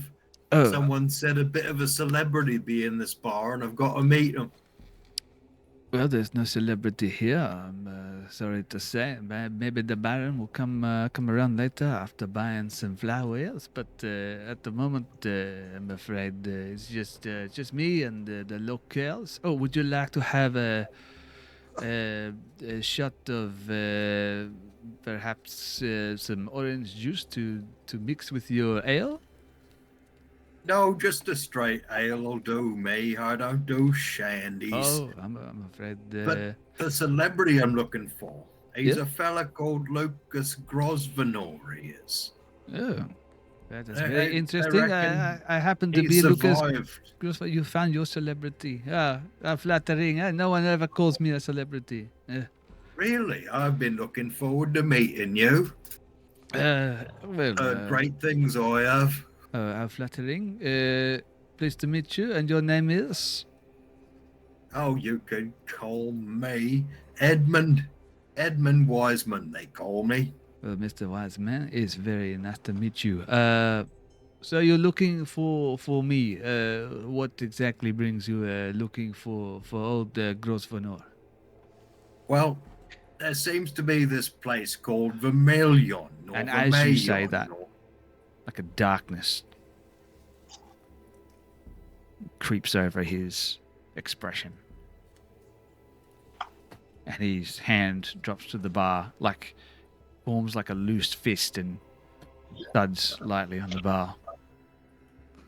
But that's not the name I've heard in quite a time. Well, I'm sorry if it brings back any harsh memories. We're looking to learn about it, you see. Why would you want to do such a thing as learn about that dark and cursed place? Well, Lord Neverember, he gets some weird ideas in his head, he does. And he thinks that this thing up in Vermilion, or that a place that's really hard to pronounce, that one. Vermilion, you Is- talk about Vermilion, you cannot pronounce Vermilion. It's very easy to say, just say Vermilion. Vermilion. Just say Okay, well. Vermilion. Well, this Vermilion is apparently right on their list of places to investigate, you see, because of the goings on up there, and they think it might have something more grim going, you know? So they sent us looking around at where I can find my group mates in the pub. Well, forgive like, "Hey." me, but your Lord Neverember does sound like a strange man indeed. Excuse me for a moment. This has brought back dark memories for me. I must drown it away in a shot of wine and milk. And he wine and milk. I see your friends are here also. Now it starts to make a sense. Things coming together. You are mercenaries, no? Well, I guess it is that way. We're all being paid it. Are we being paid, Ivan? Look at that bit of contract. No, I don't know if the DM has even really thought about what you get from doing this. It's I guess really the treasure is, as we said before, the friends that you make along the way. Speaking of friends, we Can I flash ask, away is from that this- scene and we pick it up with Seb's your character as you make your way into the market. The market is quite busy, especially at this time of the day, and the florist you find stands at a intersection of three main roads. You push your way through the crowd. I'm not say crowd, but people walking around looking at all the different shit stores, whatever. And all of a sudden you're hit with this beautiful aroma. And you follow that, and you arrive at the intersection, and you can just see these absolutely breathtaking bouquets sort of lined along these tables and set up, and these sort of, what's the right word? Just these tiered platforms, and you see there is a pale-skinned half-elf woman with shoulder-length red hair streaked with white, and she's sort of going about her business, and she turns towards you as you approach a little bit, and you see she has like pale, cloudy blue eyes. What would you like to do? Before I go there, is there anybody else shopping there? Or is it just her? At the florist, or Yeah, at the florist. there might be a couple of people who stop and have a look. I'm just wondering if the Baron's there. Is the Baron's there? Because the other guy said that he's been purchasing flowers there for the last couple of weeks. No need to roll a check for this. You don't see anyone who would match that sort of description at this point. All right, cool. Yeah, rock up there and go, excuse me, madam. Oh, hello. Sorry, I didn't see you there. My eyesight is not what it used to be. How can I help? Look, I'm trying to find the Baron. Somebody did mention that he was here at the florist, but obviously I've missed him. Oh, the Baron. Yes, no, you've asked. How unfortunate. You've just missed him. He just picked up his usual bouquet. A very nice man. Pays in on time, always. Very kind, very friendly, and yes. But I'm afraid you just missed him. Oh, why were you looking for the Baron? If I don't. I'm just. Look, I was seeing if I could get some information on an anomaly around here of a village that went missing. Well, the most anomalous thing back. around here is the drinks that the bartender tends to serve people at the bar. I think he seems to think it's quite funny. Anyway, I'm sorry. Did you say people missing? Yes, it's the town's name eludes my tongue for now. I'm sure it starts with like a V, possibly. And I was just wondering if the Baron knew any information. By all accounts, he's the oldest in the area, and I was just wondering if he had any knowledge or any transcripts on the missing people. I've been sent by a Lord Neverember. How auspicious indeed. I'm so sorry. My manners elude me. My name is Astra Vaughn. Astra Vaughn. A pleasure to meet you. And your name was? Evan of a Cove. Of a cove. Are you from a place called a cove? Well, or are you from a cove, specifically a singular cove? Like I think my parents found it quite funny. It's a cove, but they shortened it up to a cove just to think they could play a trick on me every time I introduced myself. But, well, I hope you have their sense of humor. It's nice to meet you. I do not. Okay. Oh, well, shit. Sven, those names have disappeared from the chat. Hers isn't one of them, is it? No, it was Okay. not. That'd be too easy. But she's like, By You're talking about Blennis. that's by any right. chance, would you know anything? Yes, as a matter of fact, I do. How very auspicious indeed that you would happen to come by me, by way of, in your particular investigation, as it happens to be. And I'm so very sorry. Just give me a moment to collect myself. Brings back some rather difficult memories for me. Would you like some water? Would you like to sit down? Would you like anything that I can offer? Can I get you to roll a check for me here? Because she seems to, at the mention of that town, have suffered some type of PTSD Persuasion?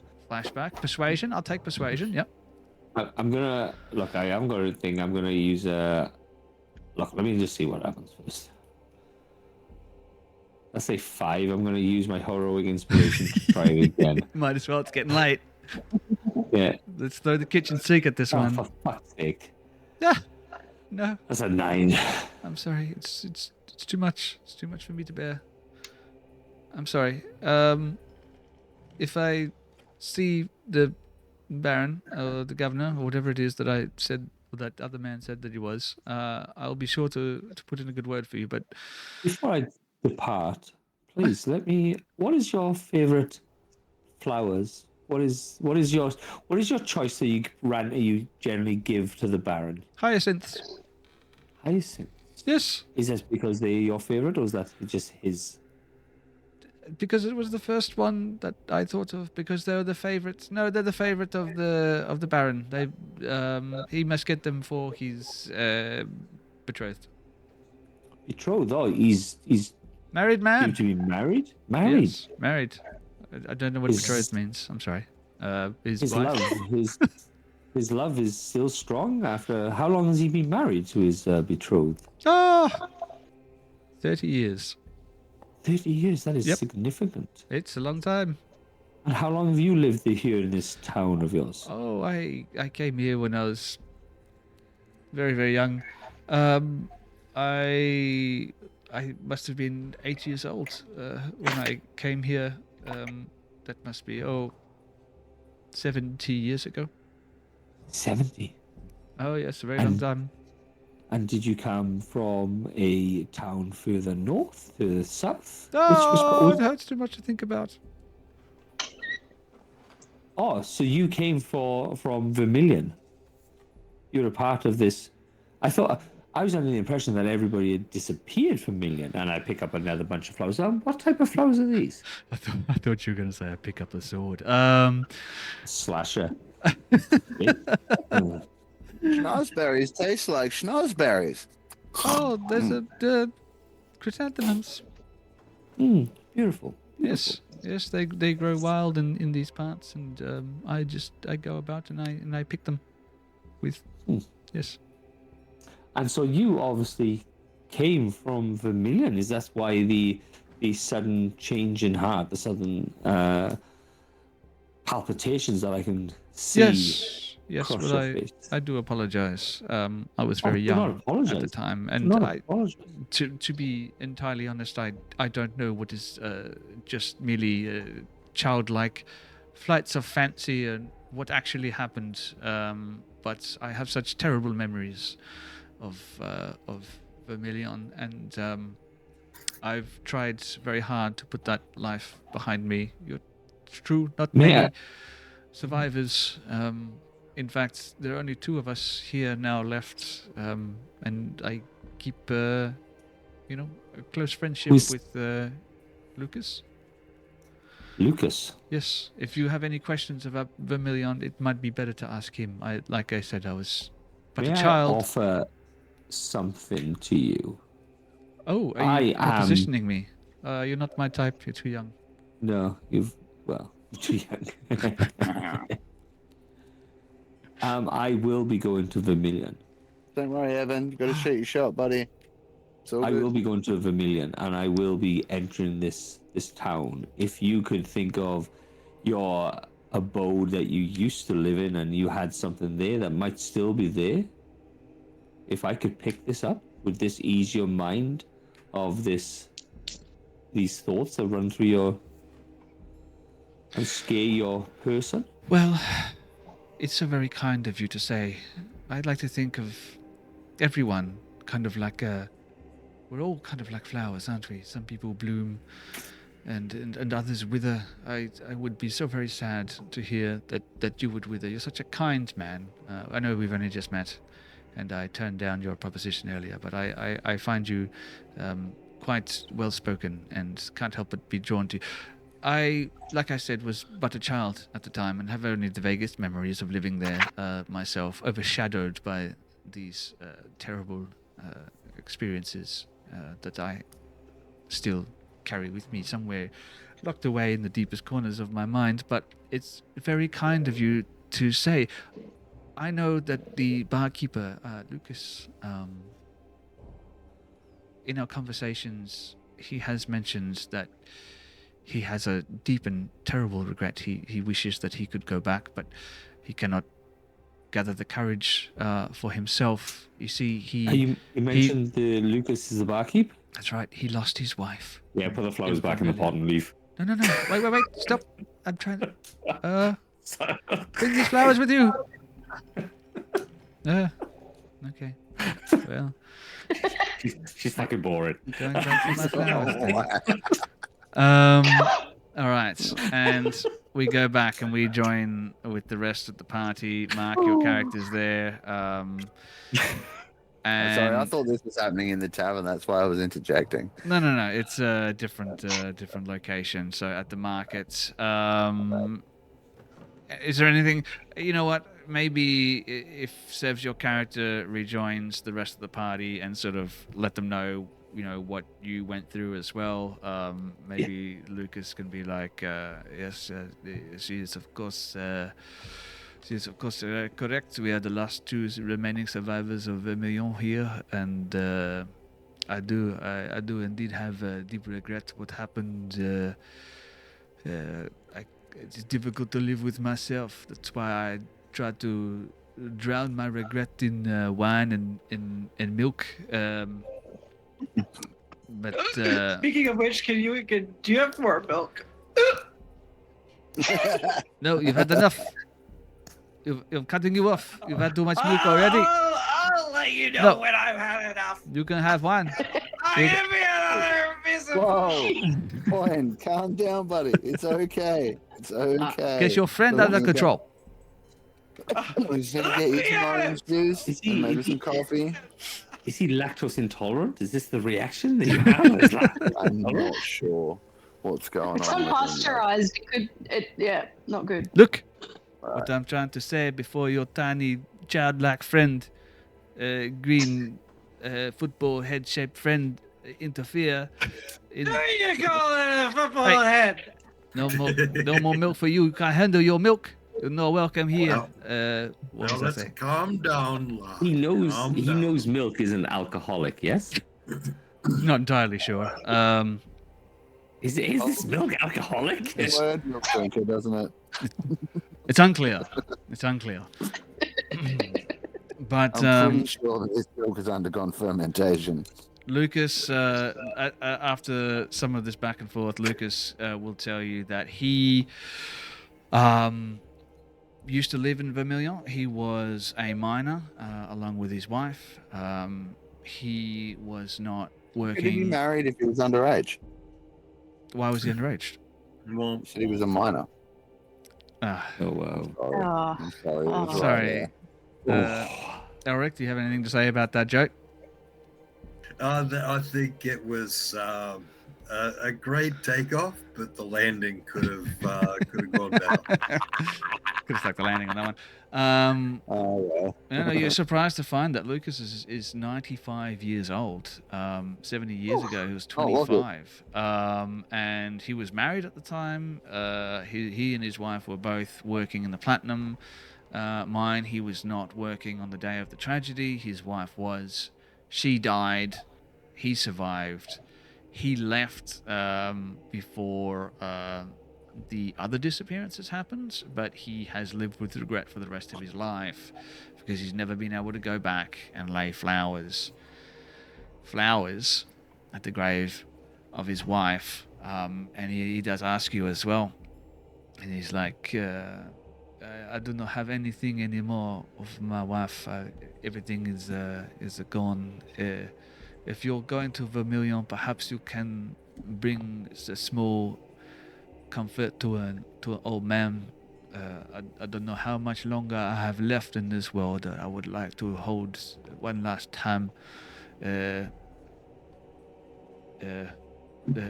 my wife's necklace. I can't help every time I say my wife, as in this accent. My wife. I'm trying not to do it, and I do it every single time. My wife. I'm gonna hold my wife. My necklace Sven, was hidden in would the this hollow guy- of a tree in the middle of the town. If you could bring that back for me, I would be ever so grateful for you. And you can have free wine, but no milk. Can't do it. Too expensive. Do you want us to maybe take some This flowers is as well? discrimination. I'm sorry. What did you say there? Strange, smelly hippie man. Calm down. I don't smell that bad. I had a shower last week. But no, look. Right, you didn't. do you It want us- rained. Shut up. I'm trying to do like I'm trying to be nice and be serious here and just Really? I'm Because sorry, I sorry smell about- better donkeys I have. All right, I will do serious Eddie. roleplay with you for Eddie. a little bit. Eddie. Yes, look, would you like to take some flowers as well for your wife's grave? Yes, I would. Yes? Yes, I would bring just a little bit of happiness in a life that has been devoid of happiness for so long. Yes, that would be. Would you like to come with us? No, not at all. I don't want to go anywhere near that place. Bring back too many dark memories. If I go back there, I will drink so much wine and milk. I will probably die. You've been good company. Yes, I don't want to do this accent for all night. It would be terrible. Terrible. It would be terrible. Make sure, friend, to get some flowers for your wife's grave, and we'll see what we can do about finding her necklace for you. There are no flowers. You said These within souls- the hollow of the big tree in the middle of town, right? Yes, in the hollow of the big tree, we put it there as a symbol of our love together. And I don't think that anyone would have. I don't think anyone has been there for 70 years, so it must still be there. Then, if it is, I shall return it for you. I would be grateful for you for that for forever. And you have free wine, not free milk. Still pay for the milk. Thank you. I don't drink, but if my friends can have wine, that would be wonderful. Look, I think we got off on the wrong foot. What about a little Good bit? point. I need to Good see your point. identification. I don't think you're old enough to be here. You run out of the tavern. To be fair, he's probably barely 3, but that's kind of old for a goblin. Exactly. Lucas, Yes, it's me. Yes. what happened in this mine? It is a very dark memory for me. It is. I wish I could tell you more about what happened. All I can say is that I was at home and my wife was there. I said it again. yeah. She was working in the platinum mines, and there was Who's working in the platinum mine? My wife. my wife was working in the platinum mines. Yes, my wife is in the mines. And, there was an explosion, and for several days they were trapped down there in the mines. You know that picture you showed us this guy before? Yeah. That's now a race, and it's just after Baron Cohen. Yeah. So your wife was trapped down. Your wife was trapped. Yes, and my wife was trapped. My wife was trapped in the My hole. wife was trapped down the mine. That is What you're correct. saying Yes. is your wife that died was strapped down the mine. It was very Which- tragic, as I say. Was it the explosion? You mentioned an explosion. Yes. You have in an explosion. Stop it. Is do we The whole fucking table. Here you go. Let's do this. Serious shit. Serious. Yep. Oh, fuck it up. And sing. No. The explosion in this mine. Yes. I have to get it out quick. The The explosion in this explosion. mine. Yes. What was there anything concerning about the explosion, or was it just No, a general explosion? oh, there was no time to do a proper investigation as to what happened to the explosion. Most people think it was just a horrible accident. All of our energy was obviously used up in the search and rescue effort. We tried to get them out of there. Unfortunately, every time we tried to move some of the rubble,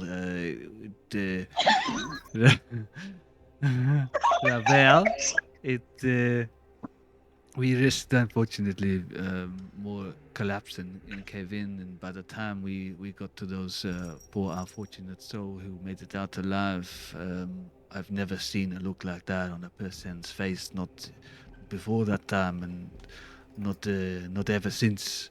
I've seen those people who were attacked by bandits and raiders, and I've never seen a look in a man's eyes as I've seen on those poor, unfortunate souls who made it out of that collapse. Something happened to them in there. You mark my words. Something terrible happened to those poor, unfortunate souls.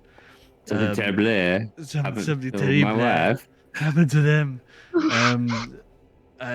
Some people say that those people who died in the original accident were the fortunate ones, and then of course I could not bear the pain, and I left. And then the stories of disappearances. At first, people believed it was just they could not bear the pain of the tragic accident that happened, and they tried to find their fortune elsewhere. But I know deep in my heart something far more sinister happened in those mines. And if you are going there, I will pray for you at the chapel of Santerre, and hope that you make it out of there alive, and you can bring back to me this heirloom that I have been wishing that I have the courage myself to get. Whose necklace was it again? It was My my wife. This is my wife. Alright. This is my wife. What you're telling me is that Yes. you went to all that effort to go down into the mine to find your wife, and you Yes. still couldn't save her life. No, I could not save her life. That's Unfortunately, tragic, my friends. wife Seriously tragic accident, and she died. But there was disappearances after the tragedy. Yes, it was a very strange set of. I have a friend here in town. She's the only other one who is there for me at the time. She is the florist, and well, she was there a little longer than I was. And when we speak, she tells me that she had these horrible nightmares that would plague her every single night after the accident, and she would wake up screaming during the nights, and her family took her and left, and you know, over the years some people would disappear, never to be seen again, but one or two others passed through here, probably long dead now. They tell me stories of the same thing, horrible nightmares that would plague them, and just a terrible sense of being watched at all times. Was she blind before or after the accident? No, that is the ravages of time, I'm afraid. She was she could see when she was young, and unfortunately, a horrible florist accident took away her ability to see. What? It is a I danger. thought it was the ravages of time. The ravages Which of one? time and Oh, floristry. time the herb, you mean? Herb. Yes, I see. Right. Right. Yeah. Well, she got a bit too much in her eyes, and now she can't see. yes, is tragic. Well, we cannot take you flowers to your wife's grave due to the fact that she is completely sold out. But one of these will pick up your necklace. Sure, I can find some flowers on the way. It's Thank fine. you.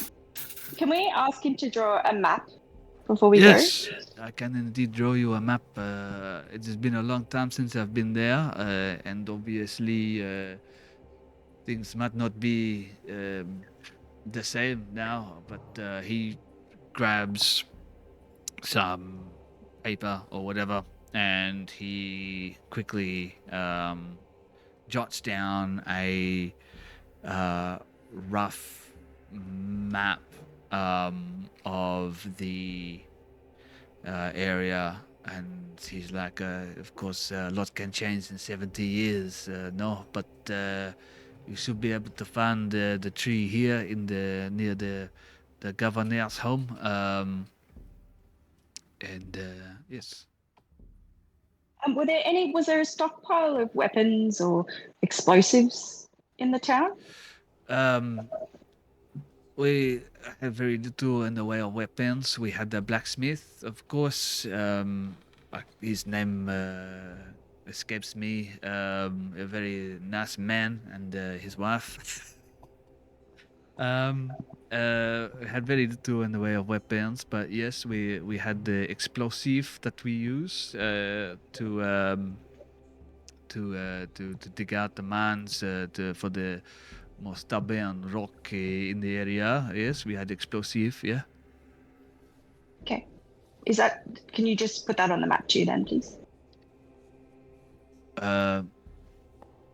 It's well, I don't know where the explosive will be. Probably in the mine somewhere, and he draws a little circle around where the mines are. Probably Hearing this, in the I'm just going to mines. lean over to Point and just like give him a bit of a nudge and be like, hey, I don't know if you're a little bit too milked up to Oh, remember this I one, ran but- out. I scrammed out of the building. I'm not in No. there. Oh, you're not? Damn. Fuck. Never mind. Sorry. All good. All good. And you guys, is there anything else that you would want from Lucas? No, don't Yeah. think so.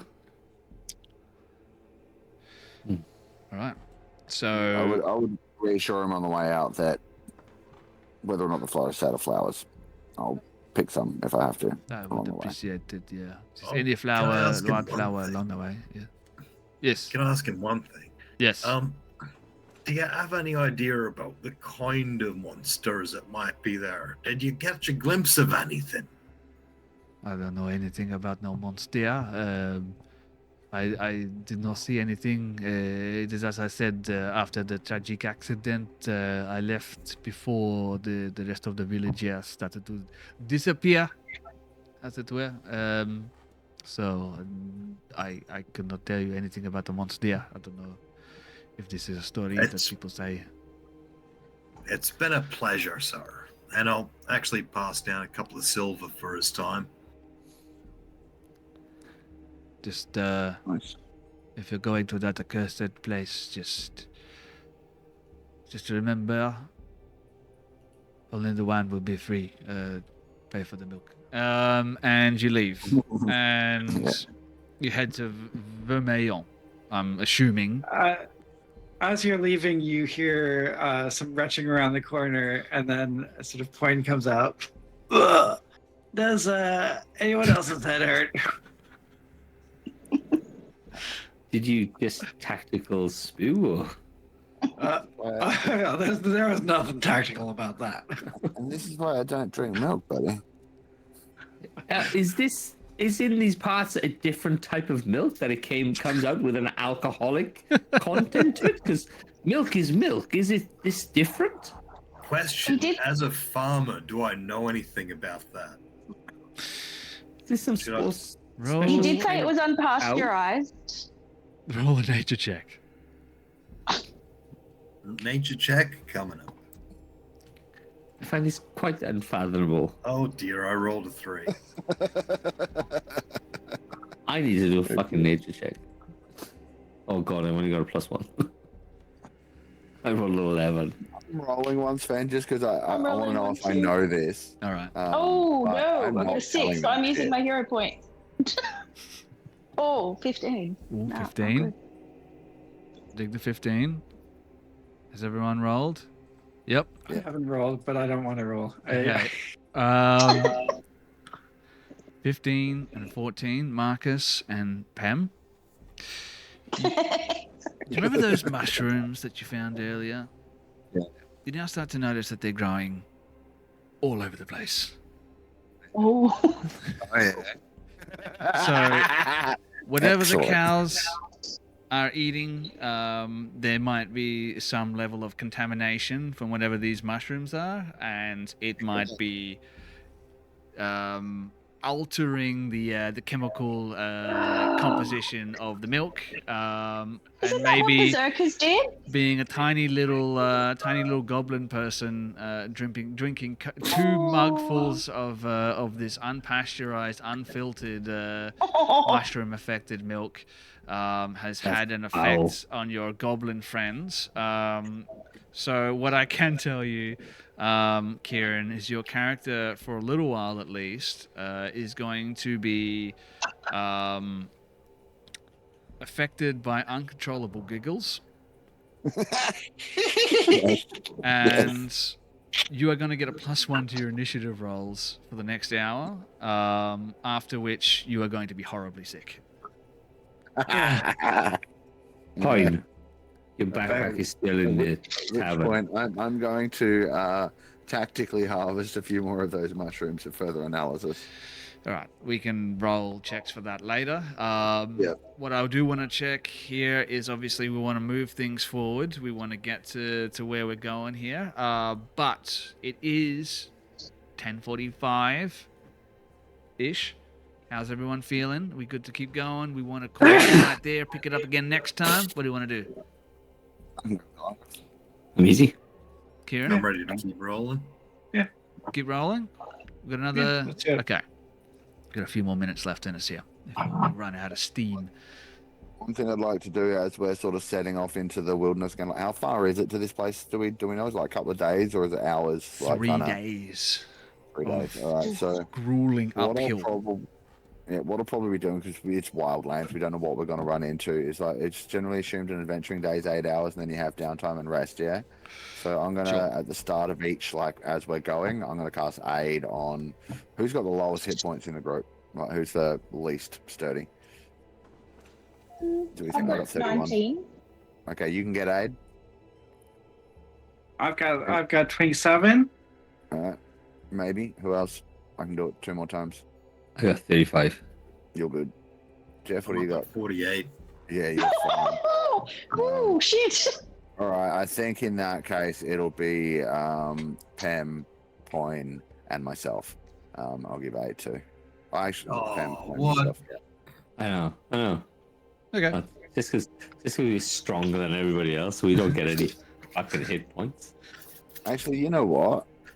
Pam, Poin, and no, not the Badger, because we're not gonna have the Badger every day.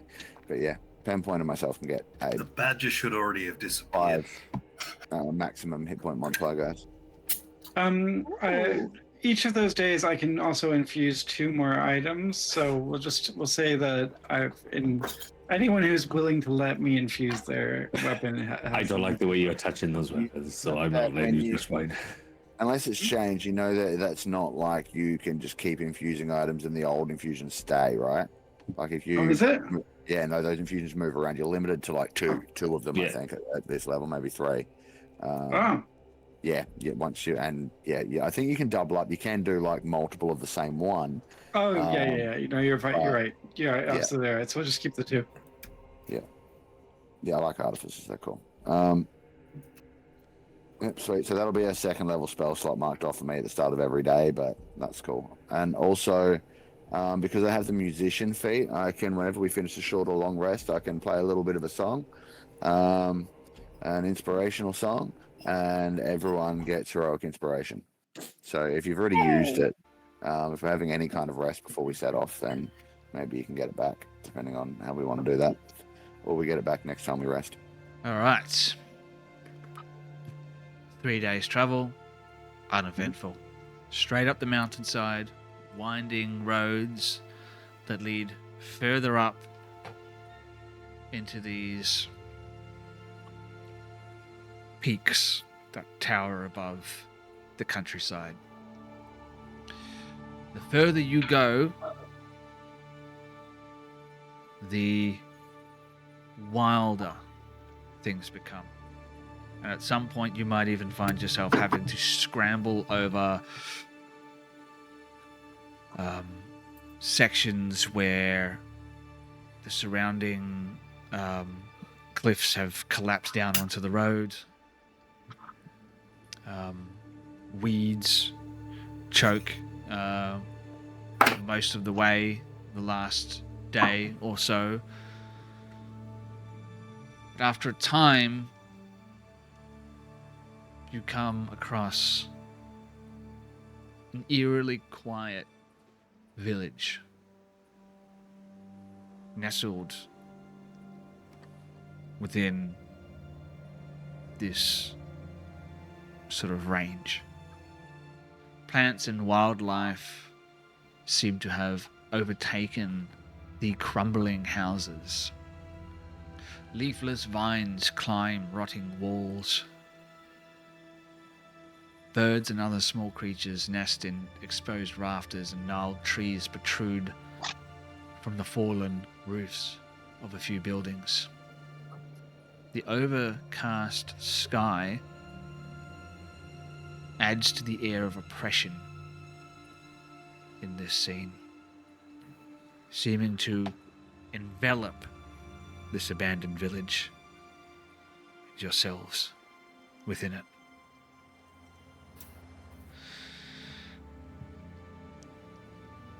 Now, looking around, you can see there are a number of ruined buildings. Straight through the center of town runs the main road, with most other roads branching off from that. At the very end, you can see the largest of all the buildings here appears to be a 2-story stone building. You can see sections of the roof have collapsed, in front of which is an old bare tree. Not a bare tree, a tree that has no leaves on it.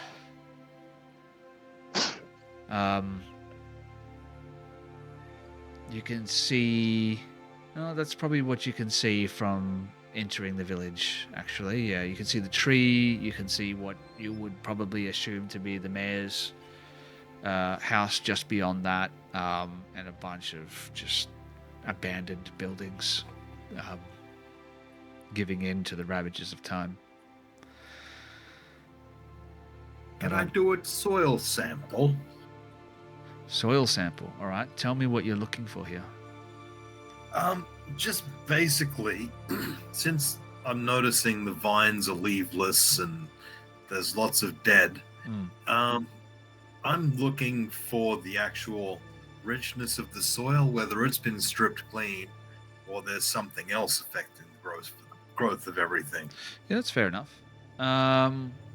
Okay, I'll get you to roll a nature check for me. Okay. Well, I did well for once. Ooh.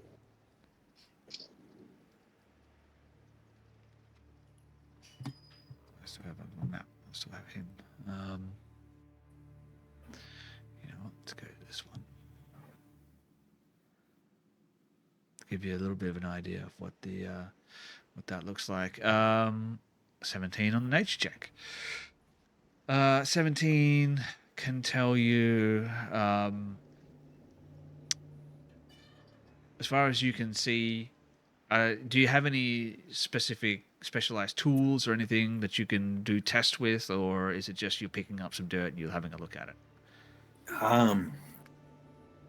Old farmer's method, just pick up the dirt, have a sniff, have a taste. Just eat a little bit of the dirt. Just from what you can tell, seems to be fairly rich soil. It's just that you are in a, I don't know, maybe area that is fairly inundated a lot, fairly wet, fairly cold. The leaflessness doesn't strike you as something as being unusual, and there's nothing wrong with the soil as far as you can tell with your role. Just seems to be like maybe someone tended this place at some point, and that's just gone, and it's just been left to the ravages of nature. And So I'm gonna stand up and dust off my hands and say, well, potatoes will do pretty well here. We just gotta grow some potatoes, we'll be great. Yeah, fiddly dee. I'm gonna walk past Eddie and head over towards the tree, but I wanna sort of do so cautiously, like I'm keeping an eye out just in case there's, bad juju. And as I head towards the tree, I'm gonna say, we should also maybe like stick together, stay in sight, And so we don't disappear. I sort of sensing that we might be entering a dangerous position.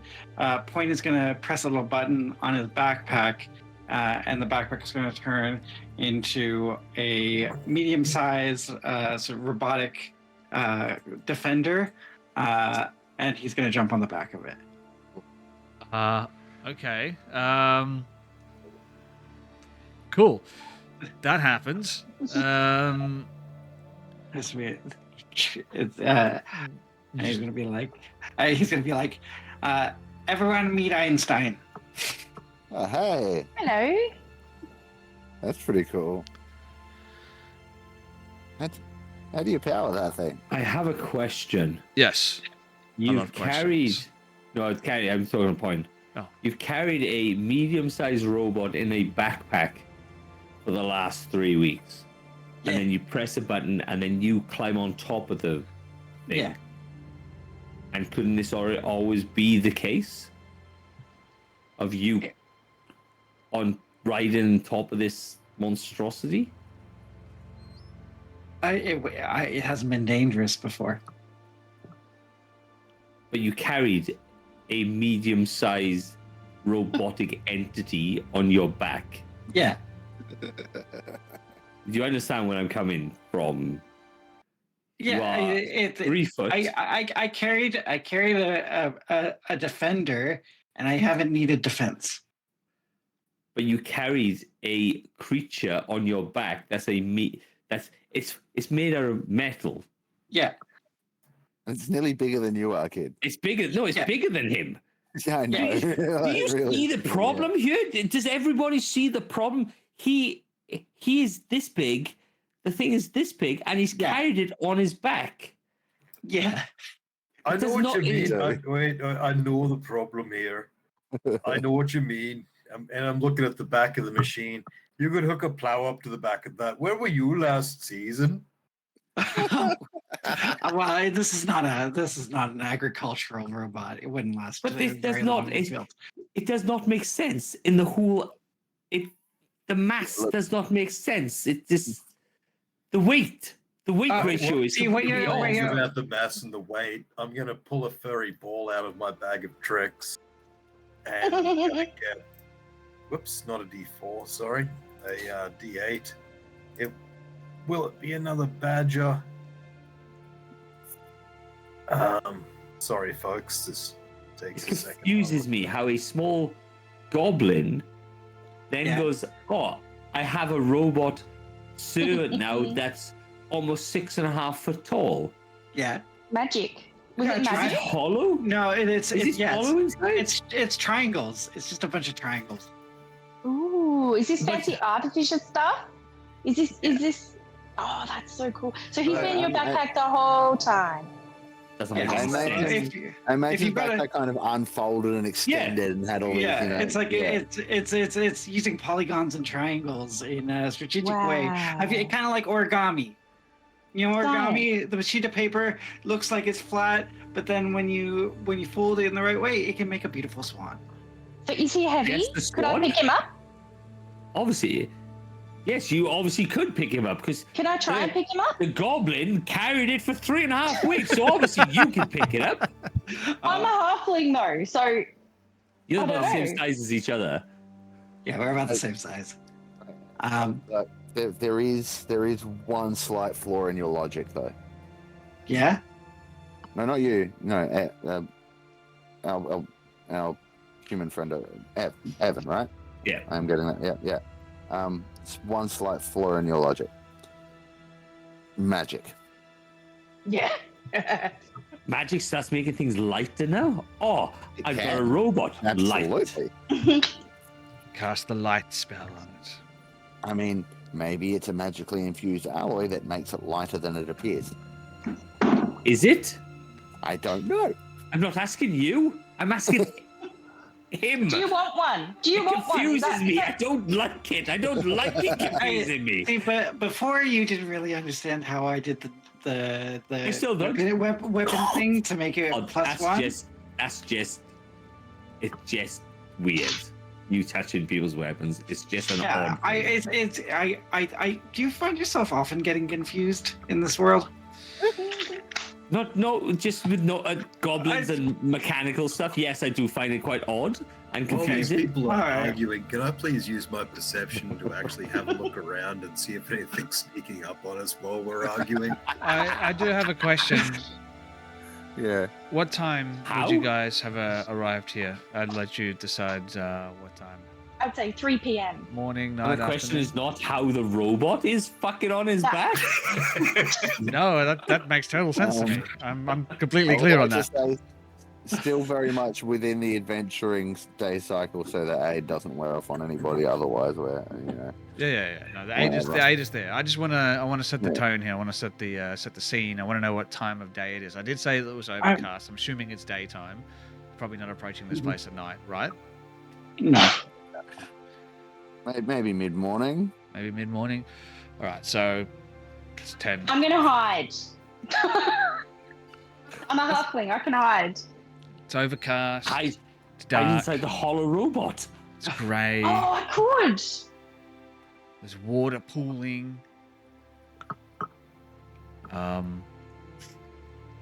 You're looking around. Give me a perception check. Edmund, or whatever. That's right, Edmund. Yes. Hey, Got a massive +2 to it, so that's a 15. 15. You're looking around. You don't see anything moving, but you're like, out of the corner of your eye, you feel like you see like the shadow from one of the buildings grow shorter. And I look straight at where I think it grew shorter and it looks normal. Looks normal.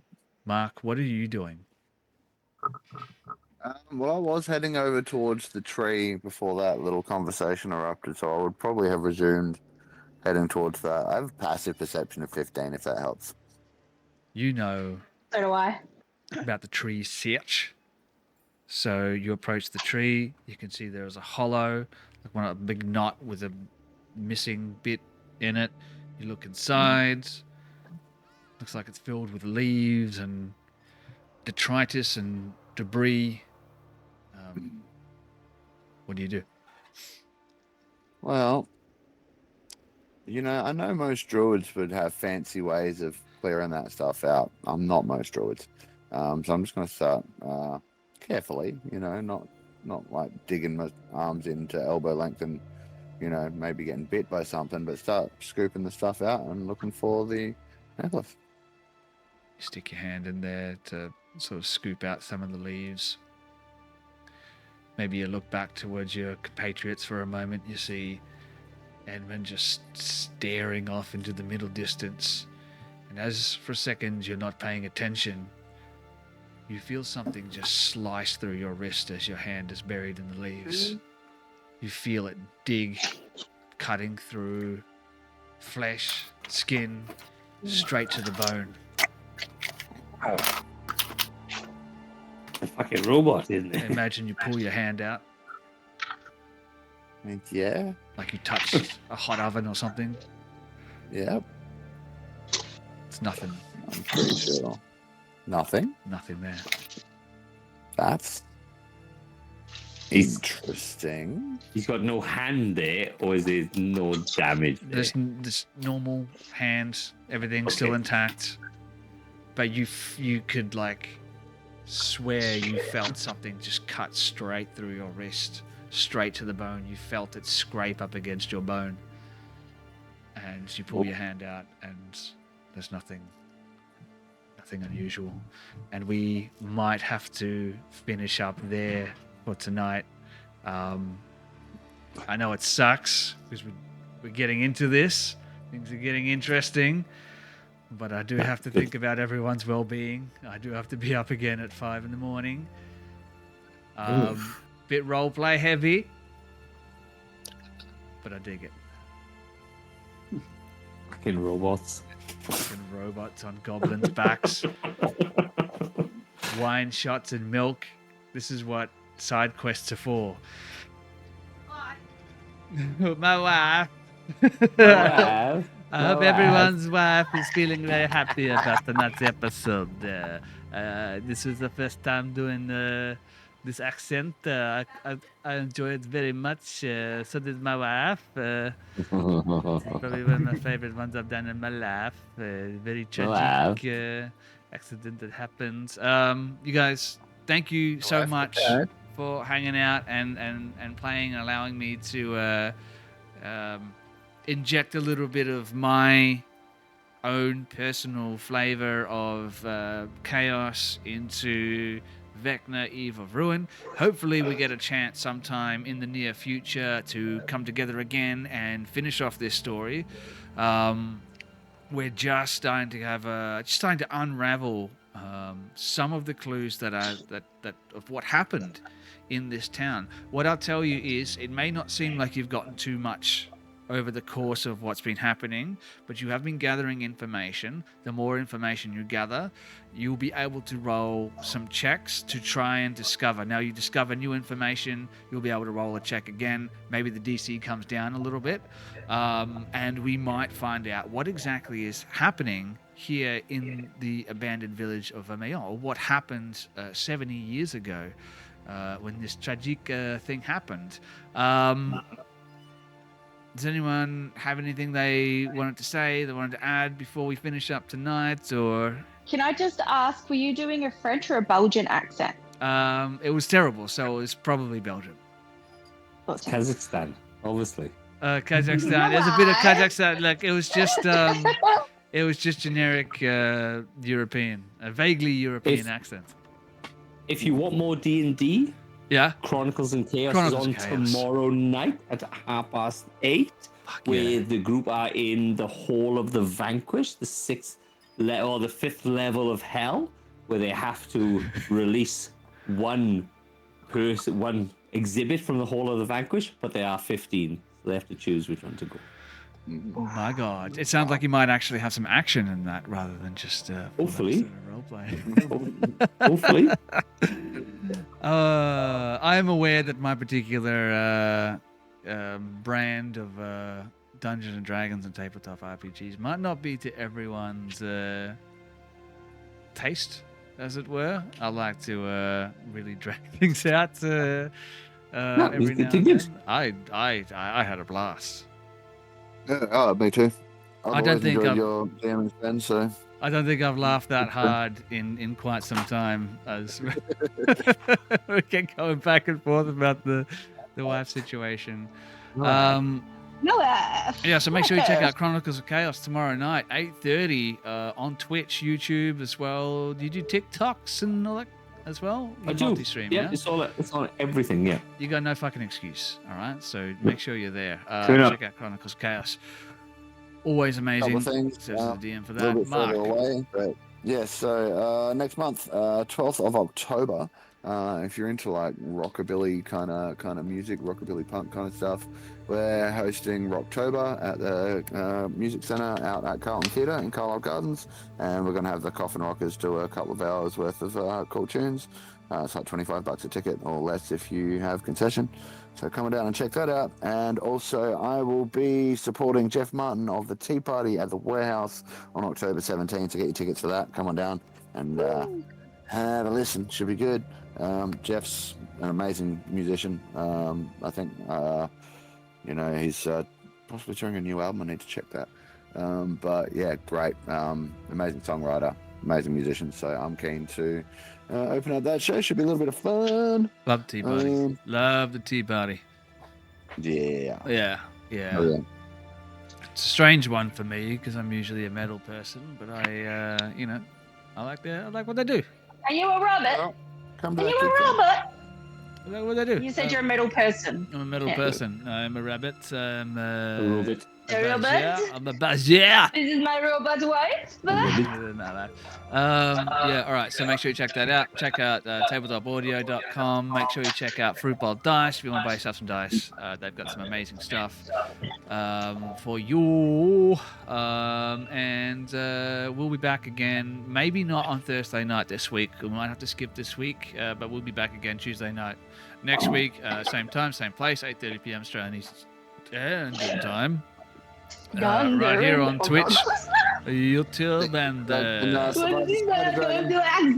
on the TikTok, and anywhere else that you like to watch your streams. Good night, everybody. May all of your 20s be dirty, and we'll see you all again for the next episode. And may all of your turnips be the finest.